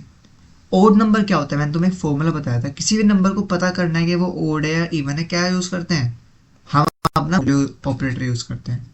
तो अगर हमारा नंबर हम 2 से मॉडुलो करें और उसका आंसर 0 आता है, यानी रिमाइंडर उसका 0 आता है, हमें पता है मॉडुलो ऑपरेटर जो होता है वो रिमाइंडर देता है। तो अगर 2 से मॉडुलो करने के बाद नंबर मेरा 0 आता है, इसका मतलब वो नंबर मेरा इवन नंबर। और अगर n को 2 से मॉडुलो करने के बाद 0 नहीं आता, तो वो नंबर मेरा ओड नंबर होता है। मुझे ये पता करना है, मेरे पास एक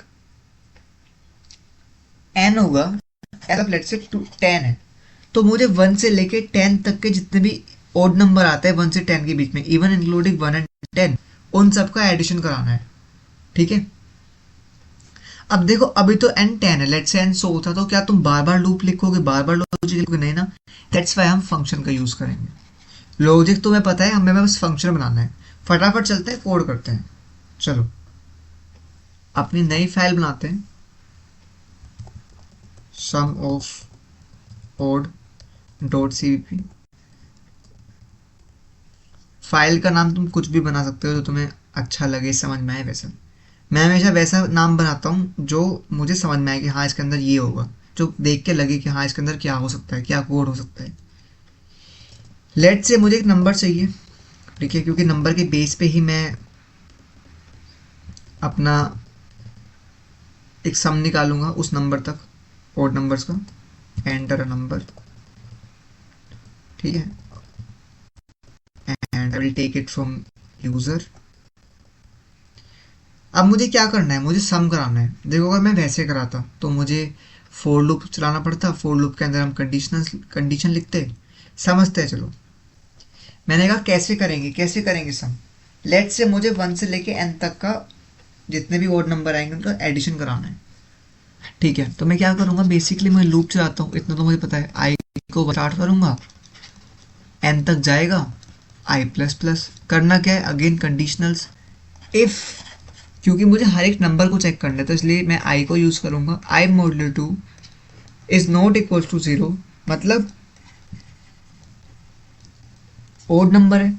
तो ऐसे केस में क्या करना है, मुझको प्रिंट कराना है अपना नंबर। समझ में आता है, ठीक है। ये बताओ अभी तो n 10 था, तो 1 से लेके 10 तक प्रिंट होगा।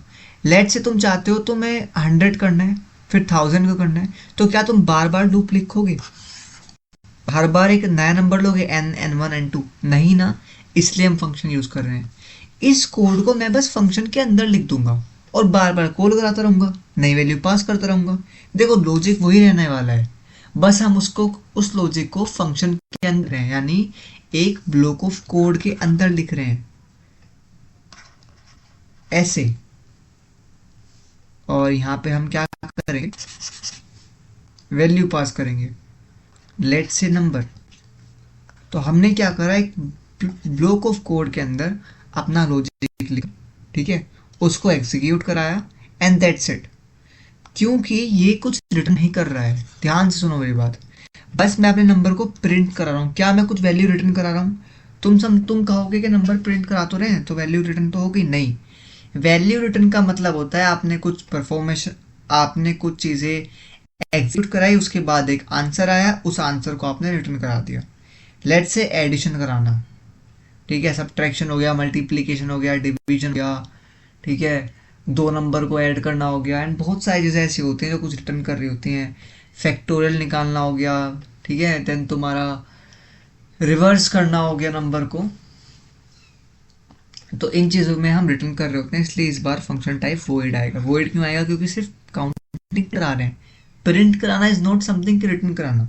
जब आप सिर्फ प्रिंट कराते हो तो आपको वॉइड फंक्शन देना पड़ेगा। तो ये हमारा फंक्शन था, हमने कुछ नहीं करा, एक फंक्शन बनाया वॉइड टाइप का, क्योंकि कुछ रिटर्न नहीं कर रहा। लॉजिक वही सेम था जो पहले भी डिस्कस कर चुके हैं, and that's it.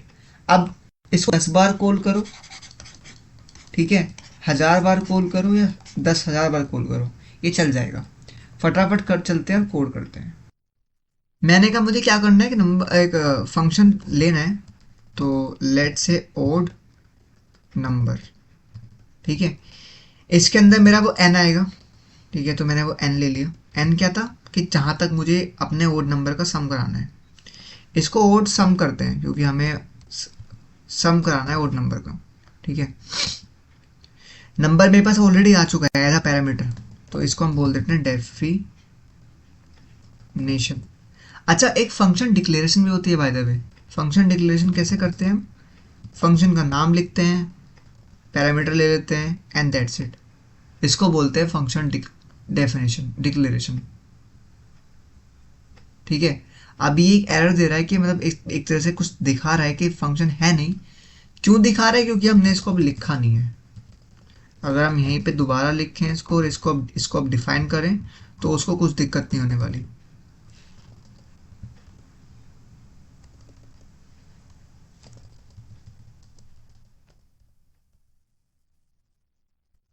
Let's say in type का होता है समझो, और इसमें दो वैल्यू पास होती हैं।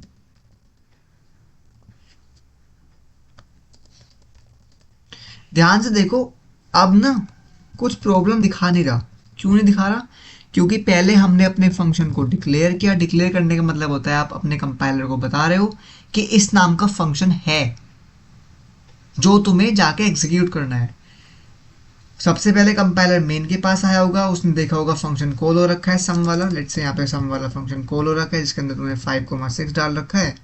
वो फटाफट जाएगा यहाँ पे पास डिक्लेरेशन क्योंकि हो रखी है, कंपाइलर को समझ में आ जाएगा कि फंक्शन कहीं लिखा होगा, वो फिर ढूंढता है कहाँ पे है, तुमने यहाँ पे लिखा हुआ है, इसको एग्जीक्यूट करा देगा, दैट्स इट। बट जनरली हम ऐसे नहीं करते। अच्छी प्रैक्टिस क्या कहती है, अच्छी प्रैक्टिस कहती है कि आपको डेफिनेशन नहीं कर दो, सीधा डिक्लेयर क्यों करो जब मैं बाद में डिफाइन ही करना है, तो सीधा डिफाइन करो, ठीक है। हमें क्या करना था, सम करना है ओड नंबर का, तो आसान है। मैंने लूप लिखा 1 से लेके कब तक जाना है, n तक जाना है, a++। करना क्या है, कंडीशनल्स। क्या कंडीशन थी, अगर मेरा नंबर ओड है तो ऐड कराऊंगा। तो ओड कैसे निकलता है, क्योंकि मैं 1 से लेके 10 तक चेक करूंगा या 1 से लेके 100 तक चेक करूंगा, तो हर एक नंबर चेक कर रहा हूँ, दैट्स वाई मैंने आई मोडल्यू करा, ना कि एन मोडल्यू। अगर मैं एन मोडल्यू करता तो एन मोडल्यू का मतलब होता है बस एक नंबर, यानी 10 मोडल्यू कर रहा हूँ, बट मुझे तो 1 से लेके 10 तक करना है, दैट्स वाई मैंने आई मोडल्यू करा। अगर मेरा आई मोडल्यू 2 नॉट इक्वल टू 0 होता है, इसका मतलब ओड नंबर, तो उसका सम कराना है। सम कराने के लिए मुझे एक वेरिएबल लेना पड़ेगा, ठीक है। अच्छा एक सेकंड, हमें काउंटिंग प्रिंट करनी है, सम करना है? आई थिंक सम करना है। चलो पहले काउंटिंग प्रिंट कर लेते हैं, फिर सम कर लेंगे। लेट्स से ये हमारी काउंटिंग थी, क्योंकि कुछ रिटर्न नहीं करना, हमारा कोड हो चुका है, दैट्स इट। अगर जो भी ओड नंबर होगा वो ओड नंबर वाली कंडीशन सेटिस्फाई करेगा तो हमारा इफ एग्जीक्यूट हो जाएगा, नंबर प्रिंट हो जाएगा, दैट्स इट। फिर वही बात बताता हूँ, कॉल करना इंपॉर्टेंट है, कॉल नहीं करोगे एग्जीक्यूट नहीं होगा, चलेगा भी नहीं। एक और बात फिर से बता देता हूँ, यहाँ पे हम आर्ग्यूमेंट्स पास कर रहे हैं। आर्ग्यूमेंट्स मतलब वो वैल्यू जो तुम फंक्शन से पास करते हो उन्हें आर्ग्यूमेंट बोलते हैं, और वो वैल्यू जो तुम एक्सेप्ट करते हो फंक्शन के अंदर उसको हम पैरामीटर्स बोलते हैं, ठीक है। डिफरेंस समझ में आया। एक और बात, जो तुम यहाँ लिखते हो वेरिएबल नाम जरूरी नहीं है यहाँ पे भी सेम ही हो, डिफरेंट हो सकता है, ठीक है, क्योंकि तुम बस वैल्यू पास कर रहे हो। रन करोगे तो 1 3 5 7 9 प्रिंट होने चाहिए। लेट्स से 10 प्रिंट करा तो 1 3 5 7 9 प्रिंट हो गए। अब फंक्शन का यूज़ देखो, मैं मल्टीपल टाइम्स कॉल करूँगा, मैंने 100 डाला आंसर आ गया, मैंने 1000 डाला आंसर आ गया, ठीक है, मैंने 40 डाला आंसर आ गया। यानी मैंने एक बार कोड लिखा बट चला कितनी बार रहा हूँ, मल्टीपल टाइम्स। दैट्स वाई हम फंक्शन यूज़ करते हैं, कोड रीयूजेबिलिटी को सपोर्ट करता है, दैट्स इट, ठीक है। और देखो कितना अच्छा हो गया, एक बार लिखा बस। बट अगर मुझे वहीं डिफरेंट नंबर के लिए कराना होता है, फंक्शन होते ही नहीं, तो मैं इस कोड को बार बार लिखता और मैसी कोड बन जाता, ज़्यादा लाइन का कोड हो जाता, ठीक है। अब समझते अगर मुझे सम कराना है तो क्या करूँगा, सिंपल है, इसी कोड को लिखूंगा, क्योंकि सम कराना है और सम एक वैल्यू होती है जिसको मुझे रिटर्न कराना है, तो मैं इन टाइप का फंक्शन बनाऊंगा, ठीक है। और ओड सम 2 रख लेते हैं इसका नाम, कभी भी फंक्शन का नाम सेम मत रखना, एक फंक्शन से ज़्यादा सेम नाम नहीं होता किसी दूसरे फंक्शन का, हमेशा अलग नाम होता है। जैसे वेरिएबल का नाम अलग होता है, वैसे फंक्शन, देखो फंक्शन का नाम भी तो एक आइडेंटिफायर ही है ना, जो बता रहा है कि तुम्हारा फंक्शन है क्या, क्या नाम है उसका। तो मुझे सम कराना है तो इसके लिए मैं क्या करूँगा, एक सम वेरिएबल ले लूँगा जो शुरू में 0 होगा। 0 क्यों, क्योंकि 0 कुछ वैल्यू होती नहीं है। माइनस इसलिए नहीं लिया क्योंकि वरना वो पॉजिटिव वैल्यू को काट देगा, और 1 2 3 4 इसलिए नहीं लिया क्योंकि ऐड हो जाएगा, दैट्स वाई 0 लिया। अब मुझे क्या करना है, जस्ट ऐड करना है, तो sum plus equals to I, या तो ऐसे कर सकते हो, और sum plus equals to I का मतलब होता है sum equals to sum plus I. तो दो तुम्हें जो तुम्हें कंफर्टेबल लगे तुम उसको यूज़ कर सकते हो। मैंने कमेंट कर दिया ये वाला, मुझे ये सही लगता है, क्योंकि तुम अब हैबिट डाल लो इन चीज़ों की। मैं तुम्हें बता चुका हूँ ये असाइनमेंट ऑपरेटर होता है प्लस इक्वल्स टू, इसका मतलब होता है sum equals to sum plus I, क्योंकि ये सम एक वैल्यू रिटर्न कर रहा होगा तो हमें इसे रिटर्न करना है। अब मैं नीचे आऊँगा and I will just call it multiple times. Let's say odd sum 2, और मैंने इसमें पास करा अपना 10, ठीक है। अब देखो फंक्शन का कितना अच्छा यूज़ करता हूँ, मैंने इस फंक्शन को 10 बार कॉल करा, ठीक है, क्योंकि और या तो तुम इसको एक वेरिएबल के अंदर साइन कर सकते हो यहाँ पे ऐसे, फिर प्रिंट कराना, या फिर तुम इसको डायरेक्टली सी आउट कर सकते हो। तो इसको अभी हटाते हैं यहाँ से, क्योंकि मैं इसको ही बार बार लिख दूंगा। ठीक है, अब मुझे बस ना वैल्यू चेंज करनी है। देखो अब तुम्हें समझ में आएगा हम फंक्शन क्यों यूज करते हैं। जो कोड मुझे बार बार लिखना पड़ता अगर फंक्शन नहीं होता, मैंने उसको बस एक बार लिखा फंक्शन के अंदर, उसको 5 से 6 बार कॉल कर लिया। ठीक है, 6 7 बार कॉल कर लिया और हर बार अलग अलग वैल्यू डाली, तो ये हर बार अलग अलग आंसर देगा। ध्यान से देखो, लेट से मैंने कहा 10, तो 10 का मतलब है पहले तो काउंटिंग प्रिंट होगी क्योंकि मेरा ओड सम वाला फंक्शन एग्जीक्यूट हो रहा है। उसके बाद देखो क्या आया, ये मेरे सम आ रहे हैं। ठीक है, लेट से अगर मैं तुम्हें इसमें एंडल करके लगाऊं और मल्टीपल लाइन सेलेक्ट करने के लिए ओल्ट प्रेस करो और ऐसे क्लिक करते जाओ।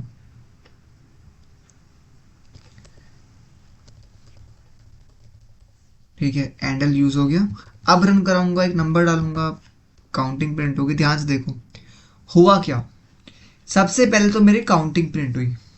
ठीक है, क्योंकि मेरा पहला फंक्शन क्या करता है, ओड नंबर को प्रिंट करता है। देन हमारा सम प्रिंट हो रहा है। 10 तक के जो नंबर है उसका क्या सम है, 11 तक के जो ओड नंबर है उनका क्या सम है, देन फॉर 12 13 14। तो मैंने बस एक बार कोड लिखा, एक बार लॉजिक लिखा और मेरा कोड मल्टीपल बार एग्जीक्यूट हो रहा है जस्ट बिकॉज ऑफ फंक्शन, क्योंकि मैं जितनी बार कॉल करूंगा वो उतनी बार एग्जीक्यूट होगा। ठीक है, मैं तुम्हें ऑलरेडी रिमोट वाला एग्जांपल समझा चुका हूँ। अब चलते हैं अगले क्वेश्चन की तरफ। अब तो देखो बस कोड ही करते हैं। तो अगला कोड क्या कहता है, अगला कोड कहता है कि तुम्हें मैक्स निकालना है 2 नंबर का, मैक्स ऑफ 2। ठीक है, बेसिक 2 नंबर लेने पड़ेंगे, num1 कॉमा num2। यूजर से लेना पड़ेगा, एंटर 2 नंबर्स। ठीक है, और यूजर से लेने के लिए हम क्या यूज करते हैं, हम अपना CIN यूज करते हैं। देन हमें एक फंक्शन बनाना पड़ेगा। अच्छा, फंक्शन कर क्या रहा है, मैक्सिमम नंबर रिटर्न कर रहा है, रिटर्न कर रहा है एक नंबर को। जब भी कोई फंक्शन वैल्यू रिटर्न करता है तो किस टाइप का बनता है, तुम इस टाइम स्टैम्प पे मुझे कमेंट करोगे पहले। ठीक है, फिर तुम आगे बढ़ना। तो मैंने कहा इन टाइप का होता है। ठीक है, तो मैंने फंक्शन बनाया अपने मैक्स ऑफ 2 नाम का। तुम कैसे भी फंक्शन का नाम बना सकते हो। ऑल्सो जो इसका नाम होगा वो वेरिएबल वाला रूल ही फॉलो करता है, मतलब ना तो नंबर से स्टार्ट होगा ना कोई सिंबल से, तुम बस अल्फ़ाबेट यूज करोगे या फिर अंडरस्कोर। ठीक है, मैंने कहा क्योंकि 2 नंबर का मैक्सिमम निकालना है तो 2 नंबर लेने पड़ेंगे, n1 कोमा n2। अगेन बता रहा हूँ, जो नाम तुम एज अ पैरामीटर लोगे वो सेम हो, आर्ग्यूमेंट जैसा जरूरी नहीं है। ठीक है, मतलब जो वैल्यू तुम आर्ग्यूमेंट पास करते हो उसकी बस वैल्यू जो होती है वो यहाँ जाती है। वेरिएबल नेम तो तुम कुछ भी यूज कर सकते हो। मुझे 2 नंबर का मैक्स कराना है, अगेन कंडीशन लगेगी, अगर n1 ग्रेटर है n2 से तो मैं क्या रिटर्न करूंगा, रिटर्न करूंगा अपना n1। ठीक है, एल्स रिटर्न करूंगा n2। नंबर रिटर्न कर रहा हूँ, तुम चाहते हो प्रिंट करा सकते हो। अगर तुम्हें प्रिंट कराना है तो तुम्हें क्या करना पड़ेगा, तुम्हें फिर यहाँ पे वॉइड करना पड़ेगा, टाइप को जस्ट सी आउट कराना पड़ेगा। ठीक है, आई थिंक सफिशिएंट है। अब मैं इसको कॉल करूंगा, फंक्शन का नाम है मैक्स ऑफ 2। क्योंकि मेरा एक ये फंक्शन कुछ वैल्यू रिटर्न करेगा तो मैं इसको आंसर के अंदर स्टोर करा लूँगा। ठीक है, या तो तुम किसी वैल्यू के वेरिएबल के अंदर स्टोर करा लो या फिर सीधा प्रिंट कर लो, मैं स्टोर कराता हूँ। ठीक है, तो मैंने कहा मैं सबसे पहले अपने फंक्शन को कॉल करूँगा। क्योंकि देखो मैं तुम्हें ये वाले प्रैक्टिस की आदत इसलिए डलवा रहा हूँ, जब हम DSA के क्वेश्चन सोल्व करेंगे एरे के, लिंक लिस्ट के, स्टैक के, क्यू के, तो वहाँ पे हम बार बार इन चीज़ों को यूज़ करते हैं। तो आई am just making you more comfortable. ठीक है, तो तुम्हें जितना ज़्यादा समझ आएगा उतनी ज़्यादा तुम्हारी क्लैरिटी अच्छी होती जाएगी। ठीक है, मुझे क्या पास करना है, देखो जब भी मैं इस पर हवर करूँगा ना तो ऑलरेडी आ जाएगा ये कि क्या करना है इसके अंदर। तो हमें करना क्या है, जो हमारा फंक्शन है उसके अंदर 2 वैल्यू डालनी है, यानी 2 आर्ग्यूमेंट पास करने हैं। तो हमारा num1 कोमा num2। तो होगा क्या, जब तुमने ये कॉल करा तो तुम्हारी जो num1 और num2 की वैल्यू होगी वो यहाँ पे जाएगी, n1 n2 के अंदर वो वाली वैल्यू आ जाएगी, n उन वैल्यू के बेस पे तुम्हारा आंसर आ रहा होगा। अगर मैं इसको print कराऊँ, answer is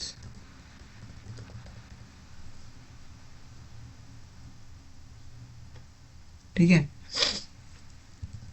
let's say क्या होता है। ओके, यहाँ पे हमने नंबर डाला, एक सेकंड रुक जाओ, यहाँ पे नंबर नहीं डाला मैंने तो आंसर इज आंसर। ठीक है, अब इसको करते हैं रन और समझते हैं। देखो 2 नंबर मांग रहा है, मैंने कहा 2 एंड 3, बड़ा कौन सा है 3, तो 3 आंसर आना चाहिए, आंसर इज 3। अगेन मैंने कहा 5,6, 6 आंसर है, 6 आया।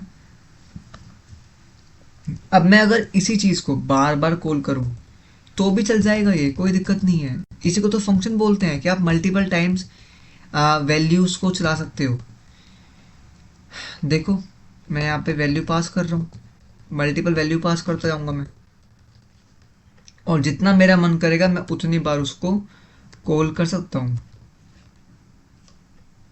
ठीक है, देखो नंबर मांग रहा है 4,5, 5 बड़ा है, पहले आंसर आया 5, फिर आंसर इन दोनों का आंसर आया 6, देख लो।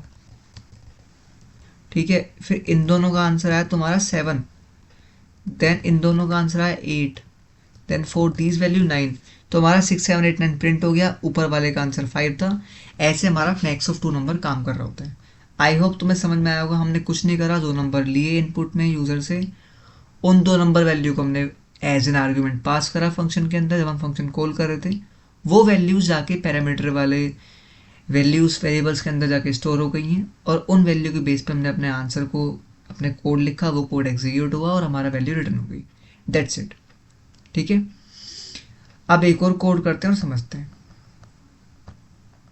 अब हमारा एक जल्दी से एक अच्छा क्वेश्चन समझते हैं जिसको हम बोलते हैं प्राइम नंबर।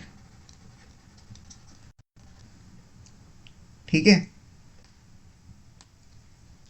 देखो प्राइम नंबर क्या होता है, मैं तुम्हें ऑलरेडी बता चुका हूँ फ्लो चार्ट्स वाले लेक्चर में, कि एक नंबर जो 1 से और खुद से डिवाइड होता है, यानी 1 से और n से डिवाइड होता है, उसके अलावा डिवाइड होता है। लेट्स से मेरा 7 एक प्राइम नंबर है, ठीक है, 2 एक प्राइम नंबर है, स्टार्टिंग हमेशा 2 से होती है। तो मैंने क्या कहा, मैं हमेशा 2 से लेके और n-1 तक देखूंगा। क्यों? क्योंकि 1 और उस नंबर से तो ऑलरेडी डिविजिबल है ना। एक नंबर जो 1 या n के अलावा किसी भी नंबर से डिविजिबल नहीं होता, वो मेरा प्राइम नंबर होता है। दैट्स वाई मैं अपना लूप जो है 2 से लेके n-1 तक चलाऊंगा। एंड लेट्स से अगर मेरा नंबर 7 है तो 2 से लेके 6 तक के नंबरों के साथ मुझे चेक करना है कि क्या ये नंबर इसको डिवाइड तो नहीं कर रहे। अगर डिवाइड नहीं कर रहे तो मेरा 7 एक प्राइम है, वरना नहीं है। ठीक है, तो हमें यही करना है। हम क्या करेंगे, तो मैंने क्या कहा, मैं एक वेरिएबल ले लूँगा बूल नाम का, जो हम मान लेते हैं कि हमारा जो वैल्यू है वो प्राइम है। लेट्स से प्राइम है। ठीक है, मैं तो बता चुका हूँ बूल का मतलब होता है ट्रू है फॉल्स रखता है। तो मैं लूप कहाँ से चलाता हूँ नंबर के लिए, 2 से चलाऊँगा, अपने नंबर -1 तक जाऊँगा, एंड हर बार 1 से इंक्रीमेंट करूँगा। मुझे चेक करना है अगर मेरा जो नंबर है, क्योंकि देखो मुझे क्या चेक करना है कि क्या 2 से लेके n-1 यानी 6 तक जो भी नंबर है वो क्या डिवाइड कर पा रहे हैं 7 को। अगर कर पा रहे हैं तो प्राइम नंबर नहीं है, वरना है। तो मैं ये चेक करूंगा जो मेरा हर एक नंबर है, जो मेरा नंबर है, अगर वो डिवाइड हो पा रहा है 0 से, इसका मतलब क्या, इसका मतलब इस प्राइम को फॉल्स कर दो एंड ब्रेक कर जाओ। ब्रेक मतलब तुम्हें आगे चेक करने की जरूरत नहीं है, खुद सोचो अगर 2 से लेकर 6 के बीच में कोई भी नंबर कंप्लीटली डिवाइड कर पा रहा है मेरे 7 को, मेरे n को, तो वो प्राइम तो नहीं है ना, फिर आगे चेक करने का फायदा क्या है। तो इस प्राइम के अंदर फॉल्स डालो और ब्रेक कर दो, ब्रेक करते तुम बाहर आ जाओगे। अगर तुम बाहर आ गए तो तुम्हें यही चेक करना है कि अगर इस प्राइम की वैल्यू फॉल्स है तो तुम्हें प्रिंट करना है नॉट प्राइम। ठीक है, वरना प्राइम। दैट्स इट, ये तो कर रहे हैं। अगर इस प्राइम की वैल्यू फॉल्स तो नॉट प्राइम, वरना प्राइम। अच्छा, अगर ये बताओ वो कभी 0 के इक्वल हुआ ही ना होता रिमाइंडर, मतलब कंप्लीटली कोई भी नंबर डिवाइड नहीं कर पाया, तो कभी भी इफ वाला नहीं चलेगा। इस प्राइम के अंदर ट्रू ही रहेगी, बाहर आओ, क्योंकि ट्रू है तो इफ नहीं चलेगा, एल्स चल जाएगा, प्रिंट कर लोगे। ये तो है हमारा लॉजिक। देखो मैं इसको ना फ्लो चार्ट के साथ समझा चुका हूँ हमारे जस्ट फर्स्ट लेक्चर में, तो अगर तुम्हें पूरा अच्छे समझना है फ्लो चार्ट के साथ तो तुम वहां देख सकते हो, वरना तुम यहाँ भी समझना। क्योंकि प्राइम नंबर वो नंबर होता है जो 1 से और खुद से डिवाइड हो सकता है। दैट्स वाई मैंने 1 और n को छोड़ के 2 से स्टार्ट करा और n-1 लूप चलाया मैंने। ठीक है, और मैं ये चेक कर रहा हूँ जो भी नंबर है 2 से लेके n-1 तक, अगर वो मेरे नंबर यानी जो मेरा ओरिजिनल नंबर है जिसको मैं चेक कर रहा हूँ कि वो प्राइम नंबर है नहीं है, लाइक 7, तो अगर कोई भी नंबर 2 से लेके 6 तक 7 को डिवाइड कर पा रहे हैं तो प्राइम नंबर नहीं है, वरना है। सिंपल सी बात है। आओ इसको जल्दी से कोड करते हैं।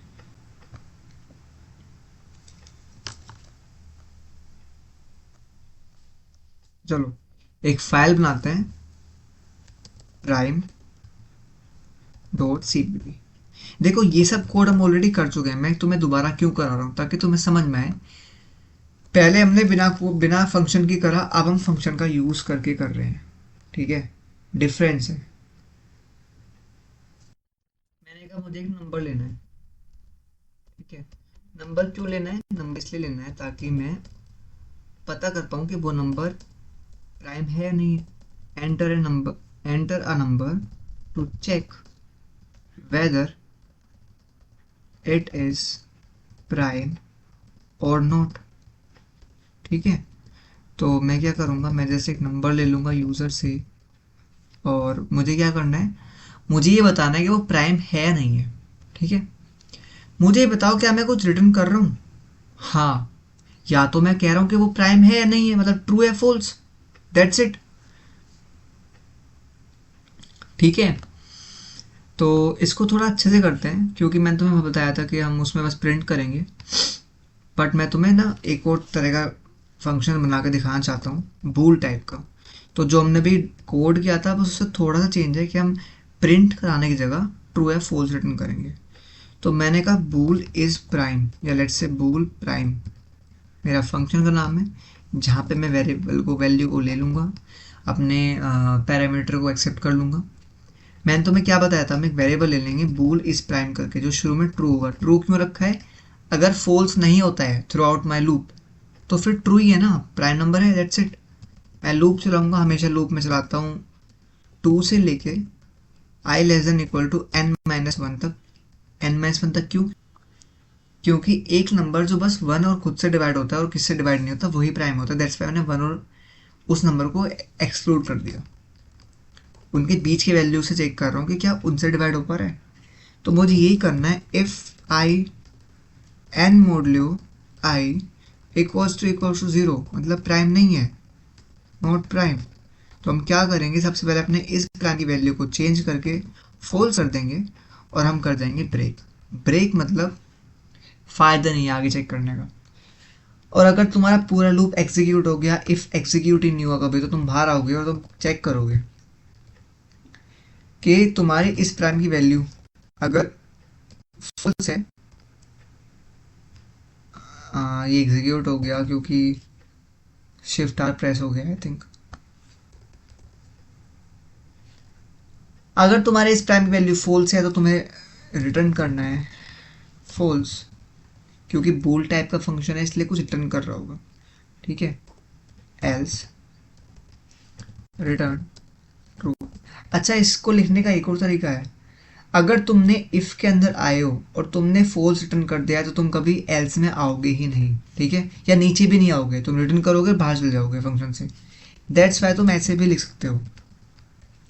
इससे होगा क्या, अगर इफ़ एग्जीक्यूट होता है, मतलब तुमने लूप एग्जीक्यूट कर लिया और तुम्हारी इस प्राइम के अंदर फॉल्स नहीं है, तो तुम इफ़ नहीं चलाओगे, नीचे आओगे, ट्रू रिटर्न कर दोगे, दैट्स इट। तो चेक करते हैं, क्योंकि बूल टाइप का है तो एक वैल्यू हम वेरिएबल ले लेंगे, ठीक है। चेक प्राइम करके वेरिएबल का नाम है, इसके अंदर हमने अपना फंक्शन कॉल करा है और उसके अंदर अपना आर्ग्यूमेंट पास करा है यानी n, ठीक है। हमने एक और कंडीशन लगा ली यहाँ पे, अगर जो मेरा चेक प्राइम है वो ट्रू है। अच्छा, ट्रू लिखने का एक और तरीका होता है, अगर तुम किसी भी वेरिएबल को, बूल टाइप की वेरिएबल को सिंपल ऐसे लिखते हो तो इसका मतलब होता है कि ट्रू है। तो इफ़ या तुम ऐसे लिख लो या फिर तुम ऐसे लिख लो, बात एक ही होती है, ठीक है। अगर ट्रू है तो तुम्हें प्रिंट कराना है प्राइम नंबर, वरना प्रिंट कराना है नॉट प्राइम नंबर। अच्छा, एक और बात समझो, इस क्वेश्चन को करने के काफ़ी तरीके हैं, पहले इसे देख लेते हैं। लेट से 7 चेक करते हैं, तो मैंने 7 चेक करा, 7 एक प्राइम नंबर है बिल्कुल, 9 प्राइम नंबर नहीं है, 11 एक प्राइम नंबर है, 5 नहीं, 5 आई थिंक 5 भी प्राइम नंबर है, ठीक है। 6 नहीं है, 8 नहीं है। देखो हमारा कोड बिल्कुल सही चल रहा है। अब तुम चाहो तो तुम एक और काम कर सकते हो, तुम्हें यहाँ की जगह तुम्हें वहीं प्रिंट कराना है तो इसको तुम कमेंट कर सकते हो एंड अपने फंक्शन को एक वॉइड टाइप का बना सकते हो। लेट्स से मैं इसको कर लेता हूँ कॉपी एंड देन इसको कमेंट कर दूंगा, नीचे आऊँगा, इसी फंक्शन को लिखूंगा वॉइड prime2 नाम रख दूंगा, ठीक है। और मैं क्या करूँगा, मैं जस्ट यहीं पे प्रिंट कर दूंगा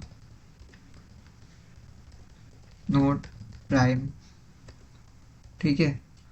और इस बार मुझे एल्स लिखना पड़ेगा क्योंकि कुछ रिटर्न नहीं कर, मैं रिटर्न नहीं कर रहा तो सब कुछ एग्जीक्यूट होगा। इससे होगा क्या, अगर इफ कंडीशन ट्रू होती है तो नॉट प्राइम प्रिंट हो जाएगा वरना प्राइम नंबर, ठीक है। क्योंकि वॉइड टाइप का है तो कुछ रिटर्न नहीं करना। That's it, I think sufficient है। मुझे बस अब प्राइम को कॉल करने की जरूरत है, दैट्स इट, और कुछ नहीं।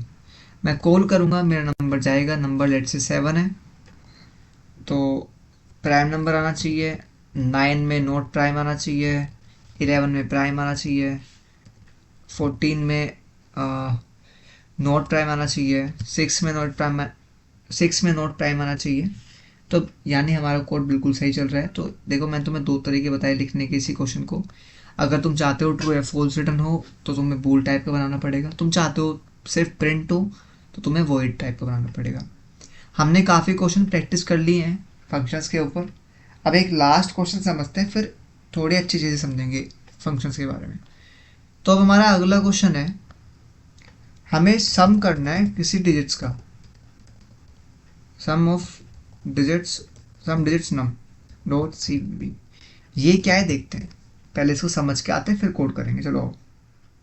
लेट्स से एक नंबर है 1 2 3, मुझे इसको सम कराना है। सम मतलब ये नहीं कि नंबर का सम कैसे होगा, मैंने कहा इसके अंदर 3 डिजिट्स है उनका सम कराना है। मतलब 1 अलग आएगा, 2 अलग आएगा एंड 3 अलग आएगा। इन तीनों का एडिशन होगा और हमारा आंसर 6 आएगा। समझ में आता है अब क्या करना है, हर एक नंबर की डिजिट लेनी है सारी, उनका एडिशन कराना है। लेट्स से 4 5 6 होता है मेरा नंबर, तो 4 + 5 + 6 जो आंसर आएगा वो हमारा आंसर हमें प्रिंट करना है यानी रिटर्न करना है, ठीक है। कैसे होगा, मैंने कहा बहुत आसान है, बस लॉजिक समझ जाओ। क्योंकि हम एक नंबर रिटर्न करा रहे हैं तो किस टाइप का फंक्शन बनाएंगे, कमेंट करना, इसी टाइम स्टैम्प पे रोको, सोचो और कमेंट करो। क्योंकि मैं एक वैल्यू रिटर्न कर रहा हूँ तो किस तरह का रिटर्न टाइप आएगा फंक्शन का, अगर तुमने सोचा है एंड तो तुम बिल्कुल हो। क्योंकि मैं एक वैल्यू रिटर्न करूंगा तो मैं इन टाइप का फंक्शन बनाऊंगा। करना क्या समझते हैं, लॉजिक समझना। देखो फंक्शन लिखना तो बहुत हो चुका है अब, है ना। बस फंक्शन का एक नाम लिखना है, रिटर्न टाइप लिखना है, अंदर पैरामीटर पास करने हैं, कर्ली ब्रेसेस के अंदर कोड लिखना है। लॉजिक मेन लॉजिक है, लॉजिक पता है तो तुम फंक्शन लिख लोगे और मेन में कॉल करना है, दैट्स इट, ठीक है। तो अब समझते हैं। लेट्स से हमारे पास एक नंबर है 1 2 3, मुझे क्या चाहिए, देखो सम तो मुझे कराना है और सम के अंदर इनिशियली 0 होगा, एक वेरिएबल ले लेंगे सम नाम का। ये सब ये तो जो दोनों हैं ये इन टाइप के हैं, ठीक है। तो सम के अंदर इनिशियली 0 है क्योंकि 0 कुछ होता नहीं है। बट मुझे ना हर एक डिजिट का सम कराना है, कैसे होगा, मैंने कहा मैंने तुम्हें एक ऑपरेटर के बारे में बताया हुआ, मॉड्यूलो। मॉड्यूलो हमें रिमाइंडर ला के देता है ना। हम क्या करेंगे, हर एक डिजिट को लेके आएंगे। कैसे, अगर मैं किसी भी नंबर को मॉड्यूलो करता हूँ 10 के साथ तो वो मुझे लास्ट डिजिट देता है। चलो देखते हैं, कंफर्म कर लेते हैं। लेट्स से 1 2 3 है, ठीक है। 10 1 = 10, 2 आता है 3 ले लेंगे, 10 2 = 20, 3 आया। क्या आगे ये डिवाइड कर पाएगा, नहीं। हमारे पास क्या नंबर बचा, हमारे पास नंबर बचा 12। डिजिट क्या मिली हमें डिजिट मिली 3, यानी हमें हमारा नंबर मिल गया। तो हम क्या करेंगे, सम के अंदर इस डिजिट को ऐड कर देंगे, यानी सम प्लस डिजिट।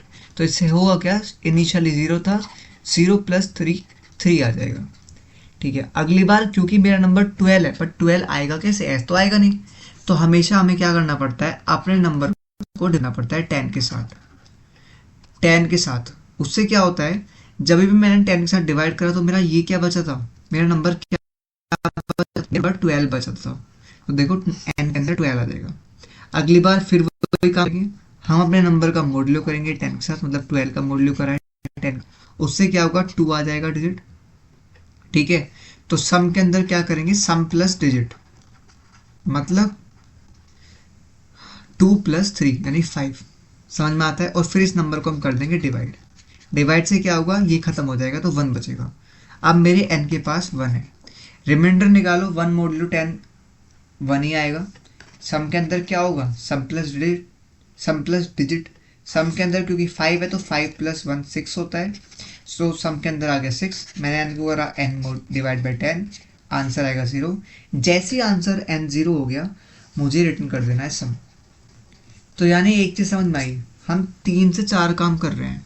पहला, हम हर बार एक रिमाइंडर निकालते हैं जो हमारी डिजिट होती है, ठीक है। सेकंड, हम सम के अंदर ऐड करते हैं अपने डिजिट को, ठीक है। थर्ड, हम क्या करते हैं, अपने नंबर को अपडेट करते हैं डिवाइड बाय 10 करके, ठीक है। और इस प्रोसेस को कब तक कर रहे हैं, कब तक लूप चल रहा है, जब तक हमारा नंबर ग्रेटर देन 0 है। जैसे नंबर पूरा डिवाइड हो गया 0 हो गया, फिर तो तुम नहीं निकाल पाओगे डिजिट, तो इसको हम ऐसे करेंगे, ठीक है। मैं फिर समझा देता हूँ, हमें डिजिट निकालनी है। अगर मेरा नंबर 1 2 3 है, मैं क्या करूँगा, हमेशा n मॉड्यूलो 10 करूँगा, को अपने एक वेरिएबल के अंदर रख लूँगा, ठीक है। जो मेरा सम वेरिएबल है उसके अंदर मैं ऐड करूँगा सम की पुरानी वैल्यू प्लस रिमाइंडर। तो इससे होगा क्या, for the first time 0 + n modulo 10 मतलब 3 होगा, जिसका आंसर 3 आएगा। अब मुझे जो मेरा 1 2 3 है इसको अपडेट भी तो करना है, वरना हमेशा 3 की वैल्यू आती रहेगी as a digit, as a reminder. तो मुझे 1 2 3 का 1 2 बनाना है। तो जब भी मैं, देखो हमेशा याद रखना, जब भी मुझे किसी नंबर की लास्ट डिजिट चाहिए तो मैं उसको मॉड्यूलो 10 करूँगा, और जब भी मुझे लास्ट डिजिट को हटाना है और नया नंबर चाहिए तो मैं क्या करूँगा, डिवाइड बाय 10 करूँगा। तो मुझे नया नंबर अपडेट करने के लिए n/10 करना पड़ेगा, जिसकी वजह से मेरा नंबर आ गया 12। अगेन वही काम करेंगे, बार बार यही काम कर रहे हैं, इसलिए हम लूप यूज़ करेंगे। हम अगेन निकालने के, रिमाइंडर मेरा आएगा 12 मॉड्यूलो 10, मतलब रिमाइंडर आया 2।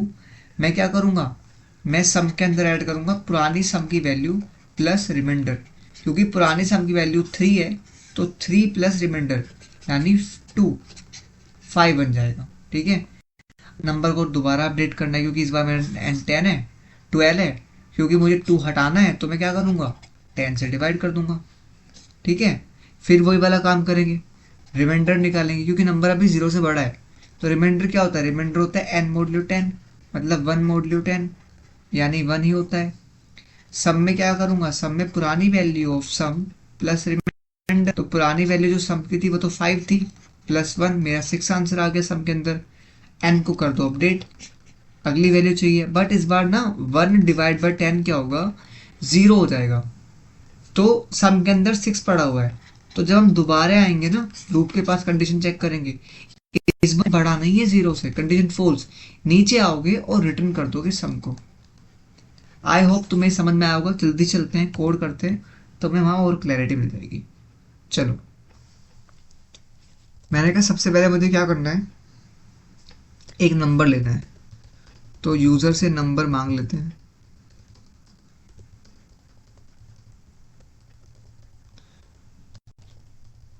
और तुम्हें क्वेश्चंस, जो होमवर्क क्वेश्चंस मिलेंगे वो काफ़ी इंटरेस्टिंग होने वाले हैं। तो अगर तुम यहाँ तक इस वीडियो को देख रहे हो तो तुम्हारा ही बोनस है, तुम्हें बेनिफिट मिलेगा, ठीक है। अच्छे से प्रैक्टिस करना है, अच्छे से कोड करना है, चीज़ों को समझो, जितना ड्राई रन करोगे उतने अच्छी चीज़ आएंगी। आगे आगे कॉन्सेप्ट थोड़ा एडवांस होने वाला है, तो अगर तुम्हें दिक्कत होती है दोबारा वीडियो देखो, दोबारा ड्राई रन करो, दोबारा कोड करो, ठीक है। एक हैबिट बनाओ कोड करने की, अपने आप को 2 से 3 घंटे बैठाओ, ठीक है। एक हैबिट बनाओ, एक सेटिंग हैबिट बनाओ, जितनी मेहनत करोगे उतना अच्छा रिजल्ट आएगा। चलो, तो मैंने कहा मुझे नंबर का ना डिजिट निकालनी थी। अब देखो ये काम तो मैं यहाँ भी कर सकता हूँ लूप के अंदर, बट वो एक बार ही होगा, मुझे वो बार बार कराना है, क्योंकि मैं डिजिट को रिटर्न कर रहा था। तो मेरा टाइप क्या होगा, इंट। मैंने कहा डिजिट नाम का एक, या सम ऑफ डिजिट नाम का फंक्शन बना लेते हैं, ठीक है। इसमें हम अपना नंबर ले लेते हैं, और हमें क्या करना है, सेम कुछ काम करने हैं। सबसे पहले मेरा सम वेरिएबल 0 था और एक रिमाइंडर था जो इनिशियली 0 था, ठीक है। बस यही था।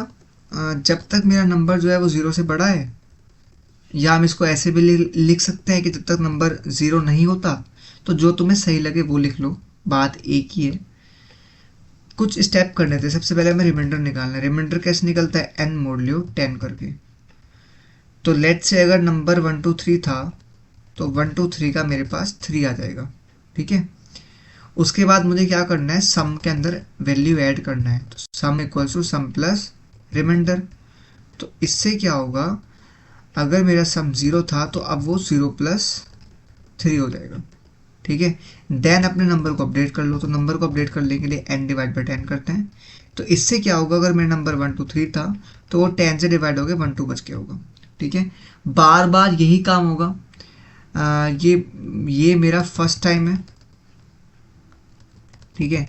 सेकंड टाइम क्या होगा, सेकंड टाइम होगा 12 मोड़ लो 10, यानी ये बन जाएगा मेरा 2, ठीक है। और जो सम होगा वो बन जाएगा 0 प्लस 3 के बाद 3। तो 3 में मैं ऐड करूँगा 2, तो ये बन जाएगा 3 प्लस 2 यानी 5, ठीक है। एंड जो नंबर होगा वो 12 का रह जाएगा 1, ठीक है। तो ऐसी चीज़ें चल रही हैं, इसको समझना, ड्राई रन करना। लास्ट में आके हम क्या करेंगे, रिटर्न कर देंगे अपने सम को, ठीक है। ये था हमारा function of sum of a digit. हमें अपने डिजिट का सम निकालना है, तो हम क्या करेंगे, आंसर के अंदर वेरिएबल को सम को कॉल करेंगे, आर्ग्यूमेंट पास करेंगे और यहाँ पे अपना आंसर लिखेंगे कि सम ऑफ डिजिट्स इज आंसर। एक और बात, जब भी तुम कुछ ऐसा कर रहे होते हो कि इंटीजर वैल्यू के अंदर असाइन करोगे अपनी वैल्यू को, तो जब भी तुम्हारा जो भी फंक्शन रिटर्न करेगा वो वैल्यू तुम्हारी आंसर के अंदर स्टोर हो जाएगी और तुम उसे रिटर्न करा लोगे। तो तुम्हारा अगर डिजिट 1 2 3 है तो तुम्हारा आंसर 6 आना चाहिए, ठीक है। अगर 4 5 6 है तो 15 आना चाहिए, ठीक है। यानी हमारा कोड सही चल रहा है, ठीक है। एक बार 0 के लिए देख लेते हैं, 0 0 0 0 ही आ रहा है, 1 2 1 1 1 3 आना चाहिए। यानी हमारा कोड अच्छा खासा चल रहा है, सही चल रहा है। आई होप तुम्हें समझ में आया होगा कैसे हम फंक्शंस लिखते हैं, रिटर्न टाइप क्या होता है, वॉइड कब यूज़ करते हैं जब हम नॉर्मली प्रिंट कराना होता है, ठीक है। अगर बट कुछ वैल्यू रिटर्न कर रहे हैं तो हमें कुछ रिटर्न टाइप देना पड़ता है। इंटीजर वैल्यू रिटर्न कर रहे हैं, एन टाइप है। बूल वैल्यू रिटर्न कर रहे हैं, बूल टाइप है। डबल रिटर्न कर रहे हैं, डबल टाइप है, ठीक है। तो यही था। लेट से अगर तुम्हें एक डबल फंक्शन बनाना है तो क्या, डबल फंक्शन बनाना है तो क्या करना है, एक और फंक्शन बना लेते हैं यहाँ पे इसी फाइल में, इम्प्लीमेंटेशन वाले में। तो मैंने कहा डबल, और एडिशन नाम रख लो इसका। इसके अंदर 2 वैल्यू दे देते हैं, ठीक है, एंड 2। एक और बात, क्योंकि ये फंक्शन है तो इन वाले जो वेरिएबल है इनका स्कोप ऐसा मत सोचना कि अगर तुमने एक बार n1 n2 किसी फंक्शन के पैरामीटर यूज कर लिए तो तुम कहीं और यूज नहीं कर सकते, नहीं। इनका स्कोप बस यही होता है। मैंने तुम्हें वेरिएबल स्कोपिंग बताई थी, तो इन वेरिएबल का स्कोप भी बस यहीं तक ही है। तो हमें क्या करना है, रिटर्न करना है n1 प्लस n2 को। देखो होगा क्या, लेट से 2 वैल्यू हैं डबल, num1 या n1 n2 ले लेते हैं, n1 equals to 5.666 and n2 equals to 6.555, ठीक है। अगर मुझे इसको पास करना है तो मैं सी आउट या आंसर ले लेते हैं, डबल नाम का ही आंसर होगा, ठीक है। डबल और sum double add equals to, function का नाम है एडिशन। 2 वैल्यू पास करी n1 को n2, और जब मैं इनको रन कराऊंगा, इनको प्रिंट कराऊंगा ऐड को, जो वैल्यू अंदर आ चुकी है अंदर, तो तुम देखोगे डबल वैल्यू ही प्रिंट होगी, ठीक है। ओके, यहाँ पे मैंने एक ब्रैकेट नहीं लगाया तो ये कुछ देखो लगातार ये, अगर ऐसा इश्यू आए ना तुरंत कंट्रोल सी दबा दिया करो, ठीक है। अगेन रन करते हैं एंड वो कह रहा है कि ये जो कोड आ रहा है ऊपर वाले का कोड है, तो कंफ्यूज मत होना। सबसे पहले उसने क्या करा, हम आए लाइन नंबर 32 पे, दो वेरिएबल बन चुके होंगे मेमोरी के अंदर। हम लाइन 33 पे आते हैं, वहाँ पे वो कहता है कि दो नंबर डालो, लेट से 4,5। तो पहला एडिशन हो गया नम, बट दोबारा क्या हुआ,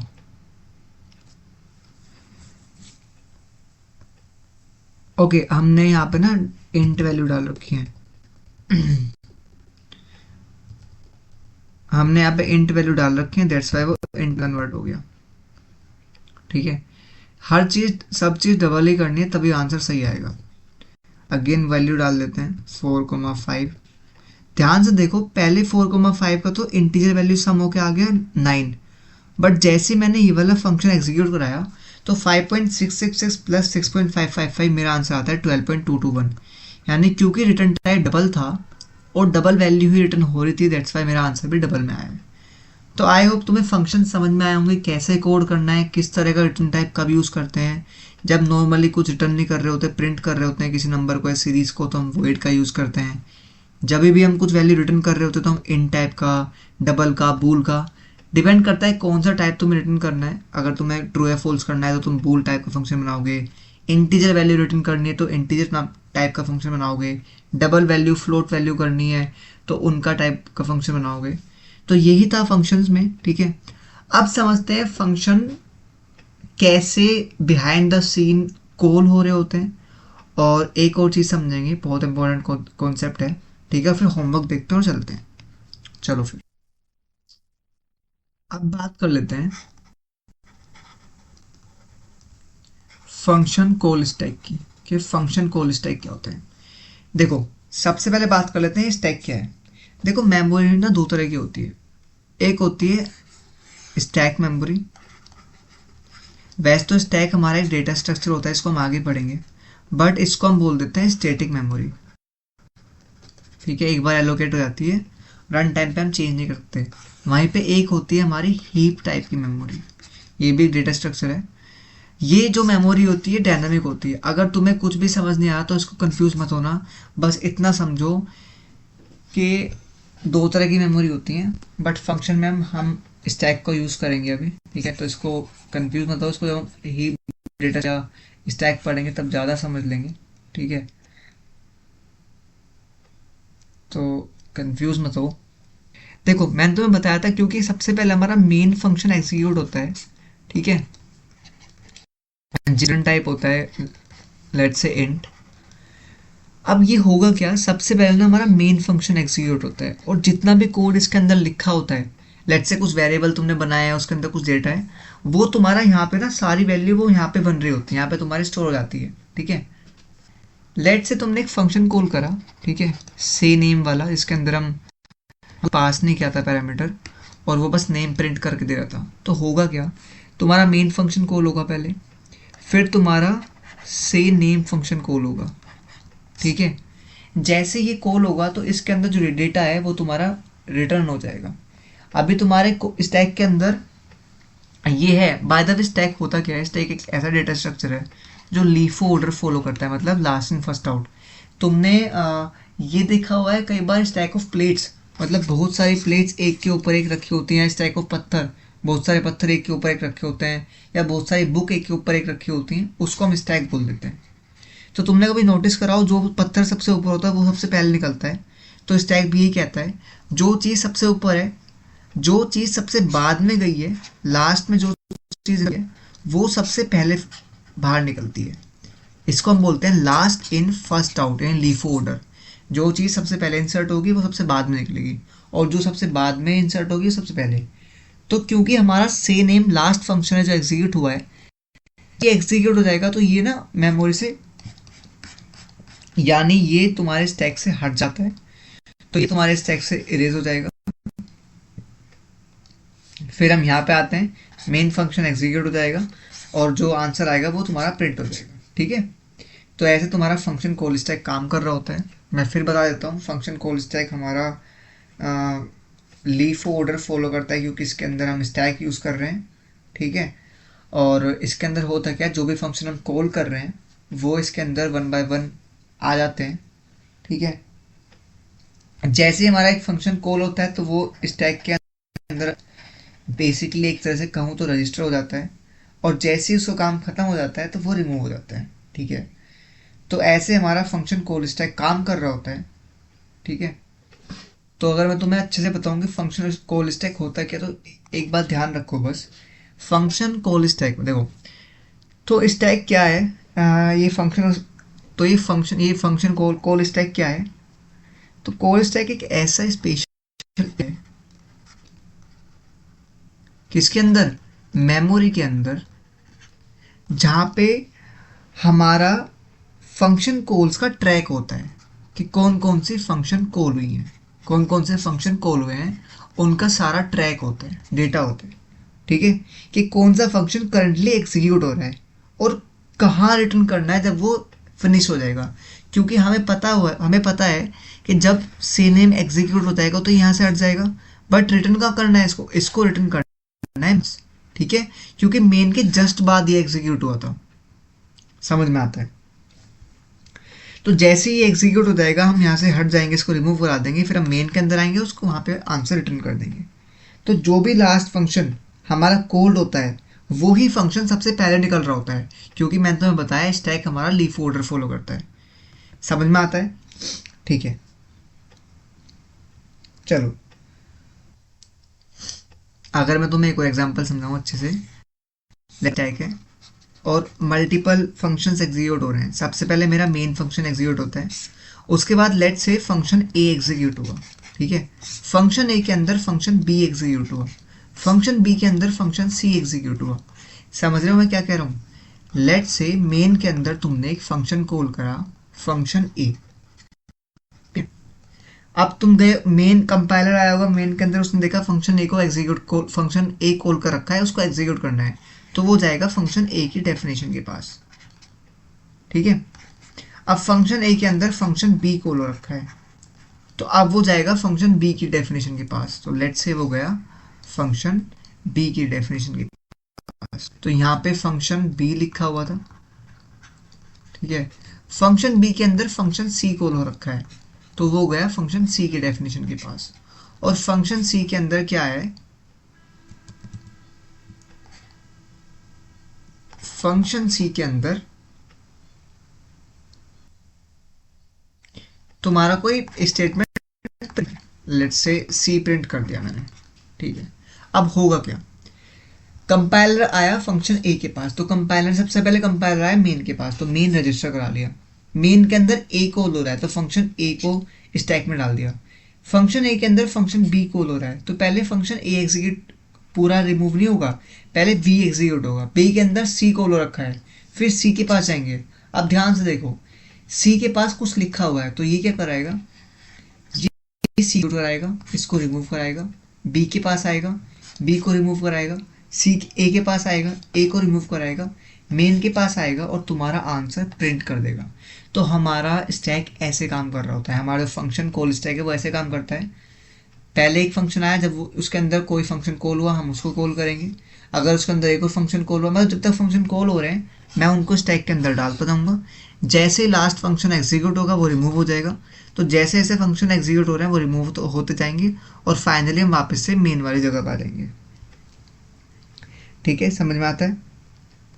ठीक है, तो इंसर्ट करने के ऑपरेशन को पुश, रिमूव करने को पॉप, ये हम आगे सीखेंगे स्टैक डेटा स्ट्रक्चर में।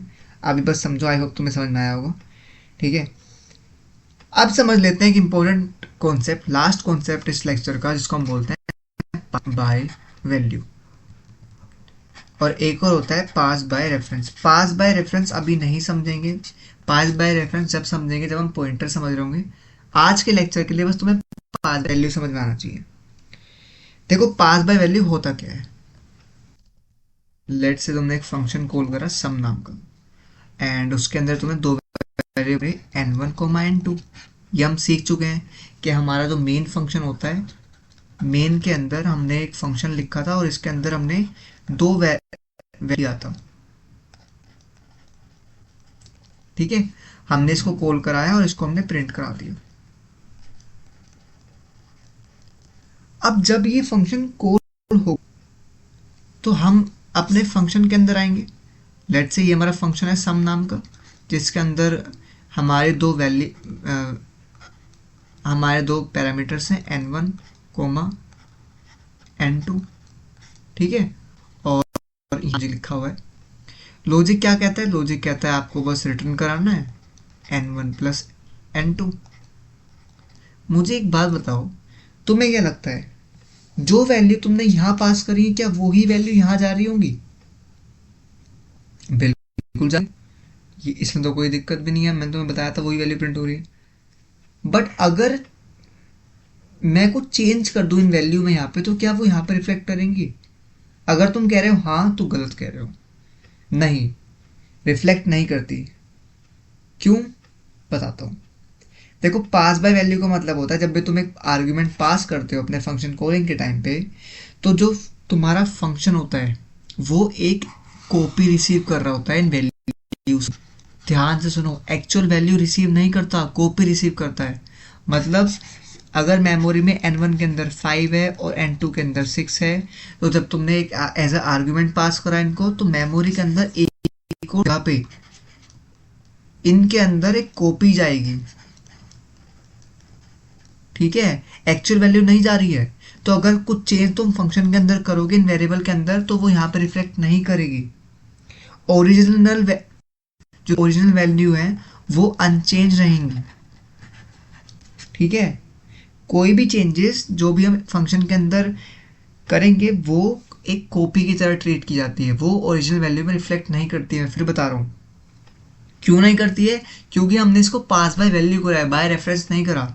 अब रेफरेंस क्या होता है, ऐसे समझो अगर हम रेफरेंस से करते तो वहाँ पे ओरिजिनल वैल्यू पास हो रही है, कॉपी पास नहीं होती। तो जो भी चेंज तुम करते वो मतलब ओरिजिनल वैल्यू में चेंज हो रहा होता है। बट क्योंकि पास बाय वैल्यू कर रहे होते हैं, पास बाय वैल्यू का मतलब होता है जो भी तुम चेंज करोगे ना फंक्शन के अंदर, मेनली वो एक कॉपी की तरह ट्रीट होता है। तुम्हारी वैल्यू जो पास होती है, जब भी तुम आर्ग्यूमेंट पास करते हो ना, तो जो आर्ग्यूमेंट और जो फंक्शन वैल्यू को रिसीव करता है, मतलब फंक्शन तो पैरामीटर रिसीव कर रहा होता है, तो जो फंक्शन पैरामीटर रिसीव करता है वो एक कॉपी रिसीव करता है एक्चुअल वैल्यू की, ना कि ओरिजिनल वैल्यू रिसीव करता है, ठीक है। दैट्स वाई कोई भी चीज यहाँ पे करते हो, लेट से तुमने अगर बाद में आके n1 के अंदर 7 डाल दिया, n2 के अंदर 8 डाल दिया, तो यहाँ तो तुम्हारा वैल्यू n1 n2 ही है, बट जो सम और सम भी तुम्हारा चेंज हो जाएगा, सम भी तुम्हारा चेंज हो जाएगा, कोई दिक्कत नहीं है। बट अगर तुम मेन के अंदर n1 n2 को प्रिंट कराओगे तो 5 6 ही प्रिंट होगा। इसको पहले कोड करते हैं फिर समझते हैं मैं क्या कहना चाह रहा हूँ। चलो बेसिकली इतना समझो, अगर हम मेन फंक्शन के अंदर यहाँ पे पहले एक फाइल बना लो, पास बाय वैल्यू डॉट cpp। मैंने क्या कहा, लेट्स से मैंने एक वेरिएबल लिया a equals to 1, b equals to 2, ठीक है। एंड तुमने एक फंक्शन कॉल कर लिया जिसके अंदर तुम इसका सम करा रहे हो, ठीक है। तुमने फंक्शन कॉल करा और हमें पता है हम आर्ग्यूमेंट पास करते हैं, हमने आर्ग्यूमेंट पास कर दिए। ध्यान से समझना इस चीज़ को। तो फंक्शन को डिफाइन भी कर लेते हैं, क्योंकि सम करा रहे हैं तो कुछ रिटर्न कर रहे होंगे। तो हमने क्या करा, अपने आर्ग्यूमेंट ले लिए a कोमा b, नाम सेम है। मैंने तुम्हें फिर बता दे रहा हूँ कि नेम जो होता है वो तुम चेंज कर सकते हो, बट पॉइंट ये है तुमने a और b के अंदर वैल्यू लिखी 1 2, जब तुमने उसको एज आर्गुमेंट पास करा तो गई तो 1 2 ही होगी। तुमने यहाँ पे a को 1 ही पास करा और b को 2 ही पास करा है। तुम अगर इसको रिटर्न भी करोगे ना a प्लस b, तो अगर मैं तुम्हें सम को प्रिंट करा के दिखाऊं तो सम तो प्रिंट अभी भी 3 ही होगा। देख लो 3 सम प्रिंट होगा, दैट्स इट, हो गया।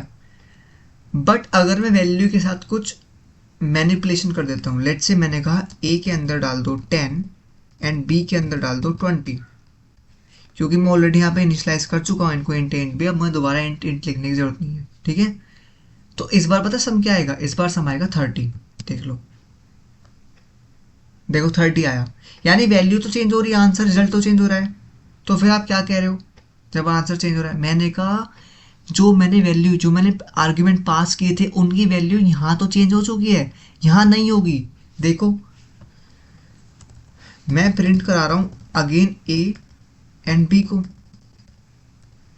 जो मेरा ए और बी होगा वो अब भी 1 एंड 2 ही होगा। सी ओके, यहाँ सी आउट आएगा। क्या मेरी 1 2, अच्छा इसमें स्पेस दे देते हैं, लेट से हैंडल कर देते हैं, चलो अब सही है, ठीक है। क्या मेरी अभी भी वैल्यू 1 2 प्रिंट हो रही है? हाँ। अगर मैं यहाँ प्रिंट कराऊँ, मैं लिखो inside function, inside add function, ठीक है। और मैं यहाँ पे प्रिंट करा दूँ ए, बीच में space, B space and then end. अब ध्यान से देखो एक बात, जब मैं इसको एग्जीक्यूट करूँगा ना, तो पहले इन फंक्शन के अंदर 10 20 प्रिंट हुआ। ध्यान से देखो, ए और बी की वैल्यू पहले 10 20 प्रिंट हुई, उनका सम कराया तुमने, सम तो 30 दे रहे हो, बट डिफरेंस क्या है? मैंने कहा डिफरेंस है ए और बी की वैल्यू। फंक्शन के अंदर 10 20 है और मेन फंक्शन के अंदर जहाँ तुमने आर्गुमेंट पास करा था उनको, वहाँ पे अभी भी 1 2 है। क्यों है? क्योंकि तुमने इनको पास बाय वैल्यू करा हुआ है, मतलब इनकी कॉपी गई है फंक्शन के पास, ओरिजिनल वैल्यू नहीं गई है, रेफरेंस नहीं गया है। कॉपी का मतलब होता है जो भी चेंज तुम इनमें करोगे वो यहाँ रिफ्लेक्ट नहीं करेगा। हाँ, तुम्हारा आंसर चेंज हो रहा है, रिटर्न सम जो हो रहा है वो चेंज हो रहा है, बट जो ये वेरिएबल्स थे जो हमने एज अ आर्ग्यूमेंट पास करे हैं उनमें कोई चेंज नहीं होगा। तुम्हारे पैरामीटर्स में चेंज हो चुका है बट आर्ग्यूमेंट में नहीं होगा। क्यों आर्ग्यूमेंट में क्यों चेंज नहीं होगा? क्योंकि हमने पास बाय वैल्यू करी है। अब इसको समझते हैं अच्छे से, ये हमारा लास्ट कॉन्सेप्ट है आज का, इसको अच्छे से समझते हैं। देखो तो हुआ क्या होगा,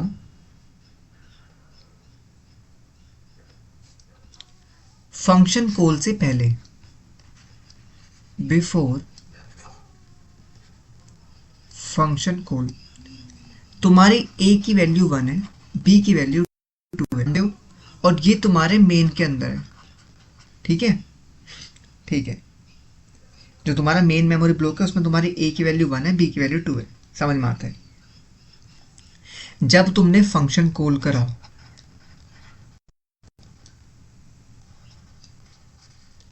तो तुमने आर्ग्यूमेंट में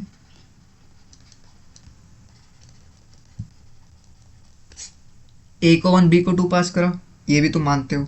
हाँ, अब ये तुम्हारा फंक्शन वाला ब्लॉक है, जो हमारा एडिशन वाला फंक्शन था ना वो वाला ब्लॉक है, ठीक है, एडिशन फंक्शन।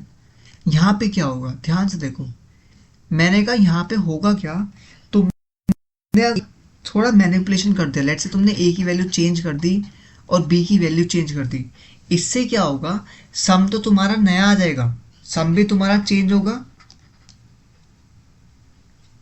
सम तो तुम्हारा चेंज हो जाएगा नई वैल्यू के हिसाब से, जो तुम्हारे पैरामीटर की वैल्यू है उसके हिसाब से सम चेंज होगा, क्योंकि जो तुम्हारा फंक्शन होता है वो पैरामीटर की वैल्यू के हिसाब से एग्जीक्यूट होता है, तो मैं ये बता चुका हूँ। बट डिफरेंस क्या है फिर, जब सम मेरा जो आंसर था वो चेंज हो रहा है, मैंने कहा जब तुमने एज अ आर्ग्यूमेंट ए और बी पास करा, इनकी कॉपी गई मेरे फंक्शन के पास, ओरिजिनल वैल्यू नहीं गई, तो अगर इनके अंदर कुछ तो वो यहाँ पे रिफ्लेक्ट नहीं करेगा, मतलब मेन के अंदर जो वैल्यू है, ओरिजिनल वैल्यू है, वो चेंज नहीं होगी। ध्यान से समझो, क्यों? क्योंकि कॉपी पास हो रही है, और कॉपी का मतलब होता है ओरिजिनल वैल्यू में चेंज नहीं होता। इसको एक ऐसे एग्जांपल के साथ समझो, लेट्स से तुम्हारे पास एक शर्ट है, ठीक है, तुम्हारे दोस्त ने वो शर्ट देखी और तुम्हारे दोस्त को वो शर्ट अच्छी लगी, अब तुम्हारे दोस्त ने भी वो शर्ट खरीद ली। अब ये बताओ, अगर तुम्हारे दोस्त की शर्ट वो खो जाती है तो क्या तुम्हारी भी खो जाएगी? नहीं ना। क्यों? क्योंकि तुम्हारे दोस्त ने तुम्हारी कॉपी देख के एक शर्ट ले ली, तो वो कॉपी जनरेट हुई। अगर वो तुम्हारे दोस्त की शर्ट फट जाती है, खो जाती है या फिर छोटी हो जाती है, वो तुम्हारी शर्ट पर इफेक्ट नहीं करेगा। तुम्हारी शर्ट अलग है, उसकी शर्ट अलग है। यहाँ पे भी वही हो रहा है, मेन फंक्शन के अंदर वैल्यू अलग है, फंक्शन जो तुम्हारा एडिशन वाला फंक्शन है उसके अंदर वैल्यू अलग है, क्योंकि कॉपी गई थी। तो जो भी तुम इन फ्यूचर चेंज करोगे वो चेंज तुम्हारा मेन के अंदर रिफ्लेक्ट नहीं, ठीक है। तो अगर तुम्हारी वैल्यू ए की वैल्यू 10 है और बी की वैल्यू 20 है, एडिशन वाले फंक्शन के अंदर वो मेन वाले फंक्शन के अंदर चेंज नहीं करेगा। आई होप तुम्हें समझ में आया होगा। और जैसे ही फंक्शन कॉल होकर एग्जीक्यूट होकर ख़त्म हो जाएगा, ये वैल्यू भी डिस्ट्रॉय हो जाती है। ठीक है, मैं इसका तुम्हें एक टेक अवे बताता हूँ। मेन फंक्शन था, मेन फंक्शन के अंदर जो आर्ग्यूमेंट हम पास करते हैं उसकी कॉपी जारी होती है किसके पास, तुम्हारे एक फंक्शन के पास जो तुमने कॉल करा है। ठीक है, अगर उसके साथ कुछ चेंज करते हो, उन वैल्यूज के साथ चेंज करते हो उन पैरामीटर के साथ, तो वो वैल्यू मेन में रिफ्लेक्ट नहीं करेगा। अगेन ध्यान से सुन लो, ये इंटरव्यू वाला क्वेश्चन है, वो चेंज नहीं करेगा। तो फिर ऐसा क्या करेगी चेंज करे, हम जब डेटा स्ट्रक्चर पढ़ेंगे ना advance, like array link list, तब हम सीखेंगे पास बाय रेफरेंस, जब हम पॉइंटर समझेंगे और हम उसको बहुत यूज़ करते हैं। उससे क्या होता है, कॉपी नहीं पास होती, ओरिजिनल वैल्यू पास होती है। तो जो भी तुम चेंज करोगे ना वो ओरिजिनल वैल्यू में रिफ्लेक्ट करेगा।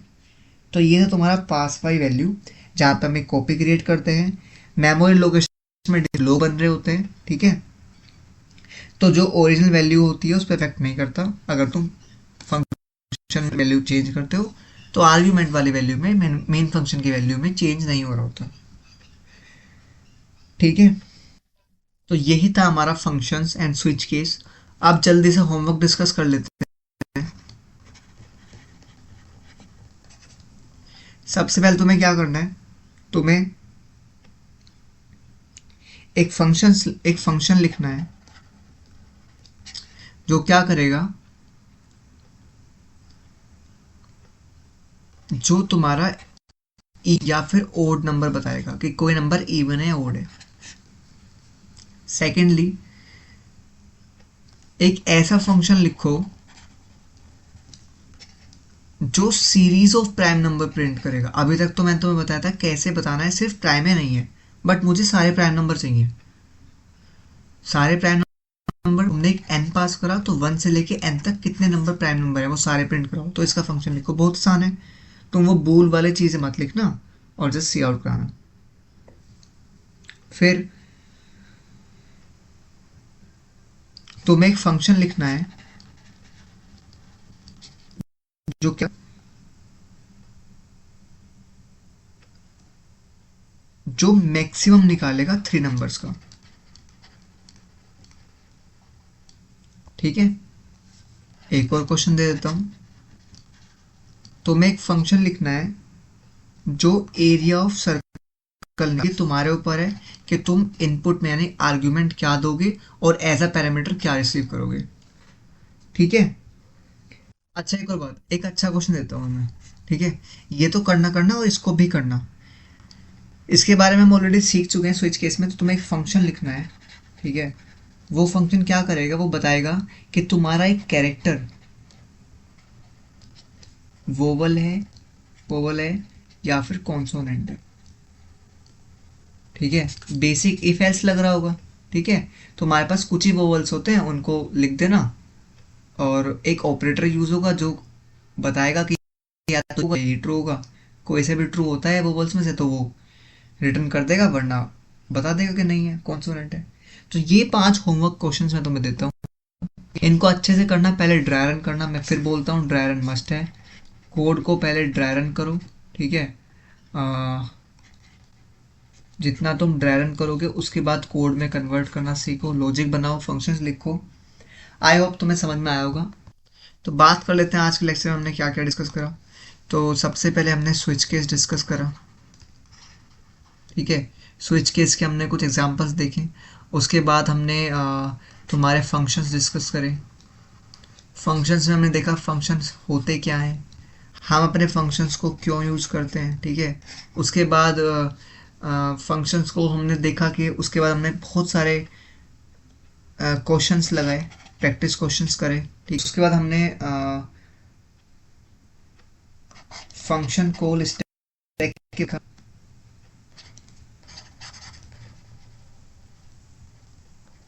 ठीक है, उसके बाद हमने क्या सीखा, अभी हमने पास बाय वैल्यू देखा। फिर हमने स्विच केस में होमवर्क क्वेश्चन देखे थे और हमने यहाँ पे भी अभी काफ़ी होमवर्क क्वेश्चंस देखे हैं। देखो सारे होमवर्क क्वेश्चन बड़े आसान हैं। ठीक है, अगर तुम अच्छे से करोगे सब हो जाएगा। और आई होप तुम्हें इस लेक्चर में काफ़ी कुछ सीखने को मिला होगा, जो भी कंफ्यूज क्लियर हुए होंगे किस तरह हम वॉइड फंक्शन का यूज़ करते हैं, कब हम इन टाइप का फंक्शन बनाते हैं, कब डबल का बनाते हैं, कब बूल टाइप का बनाते हैं, ठीक है, स्विच केस कैसे यूज़ करते हैं, और जो हमारा स्विच केस में एक्सप्रेशन होता है वो क्या होता है, कॉन्स्ट जो हमारे कॉन्स्टेंट्स होते हैं उसमें हम सिर्फ कैरेक्टर या इंटीजर वैल्यू यूज़ कर रहे होते हैं, फ्लोट और स्ट्रिंग नहीं करेंगे, ठीक है। फिर हमने देखा कि ब्रेक क्यों ज़रूरी होता है स्विच में। तो आई थिंक ये लेक्चर ने तुम्हें काफ़ी कुछ क्लैरिटी मिली होगी और तुम्हें काफ़ी कुछ चीज़ें समझ में भी आई होंगी, ठीक है। जो हमने शुरू में डिस्कस किया था कि इस लेक्चर में काफ़ी क्वेश्चन होने वाले हैं, तो वो ही हुआ है। हमने काफ़ी क्वेश्चंस प्रैक्टिस करे हैं और होमवर्क क्वेश्चन तुम्हें बहुत सारे और बहुत क्वालिटी क्वेश्चन दिए हैं, ठीक है। तो यही था आज के लेक्चर में। मिलते हैं फिर अगले लेक्चर में। एक और बार लेक्चर में हम अपने leet code and Geeks for Geeks का सेशन करने वाले हैं, जहाँ पे हम 3 से 4 क्वेश्चन सोल्व करेंगे। अच्छा, एक और क्वेश्चन है फंक्शन का, क्योंकि लेक्चर बहुत लंबा हो चुका है, तो वो क्वेश्चन मैं तुम्हें अगले उसमें कराऊंगा।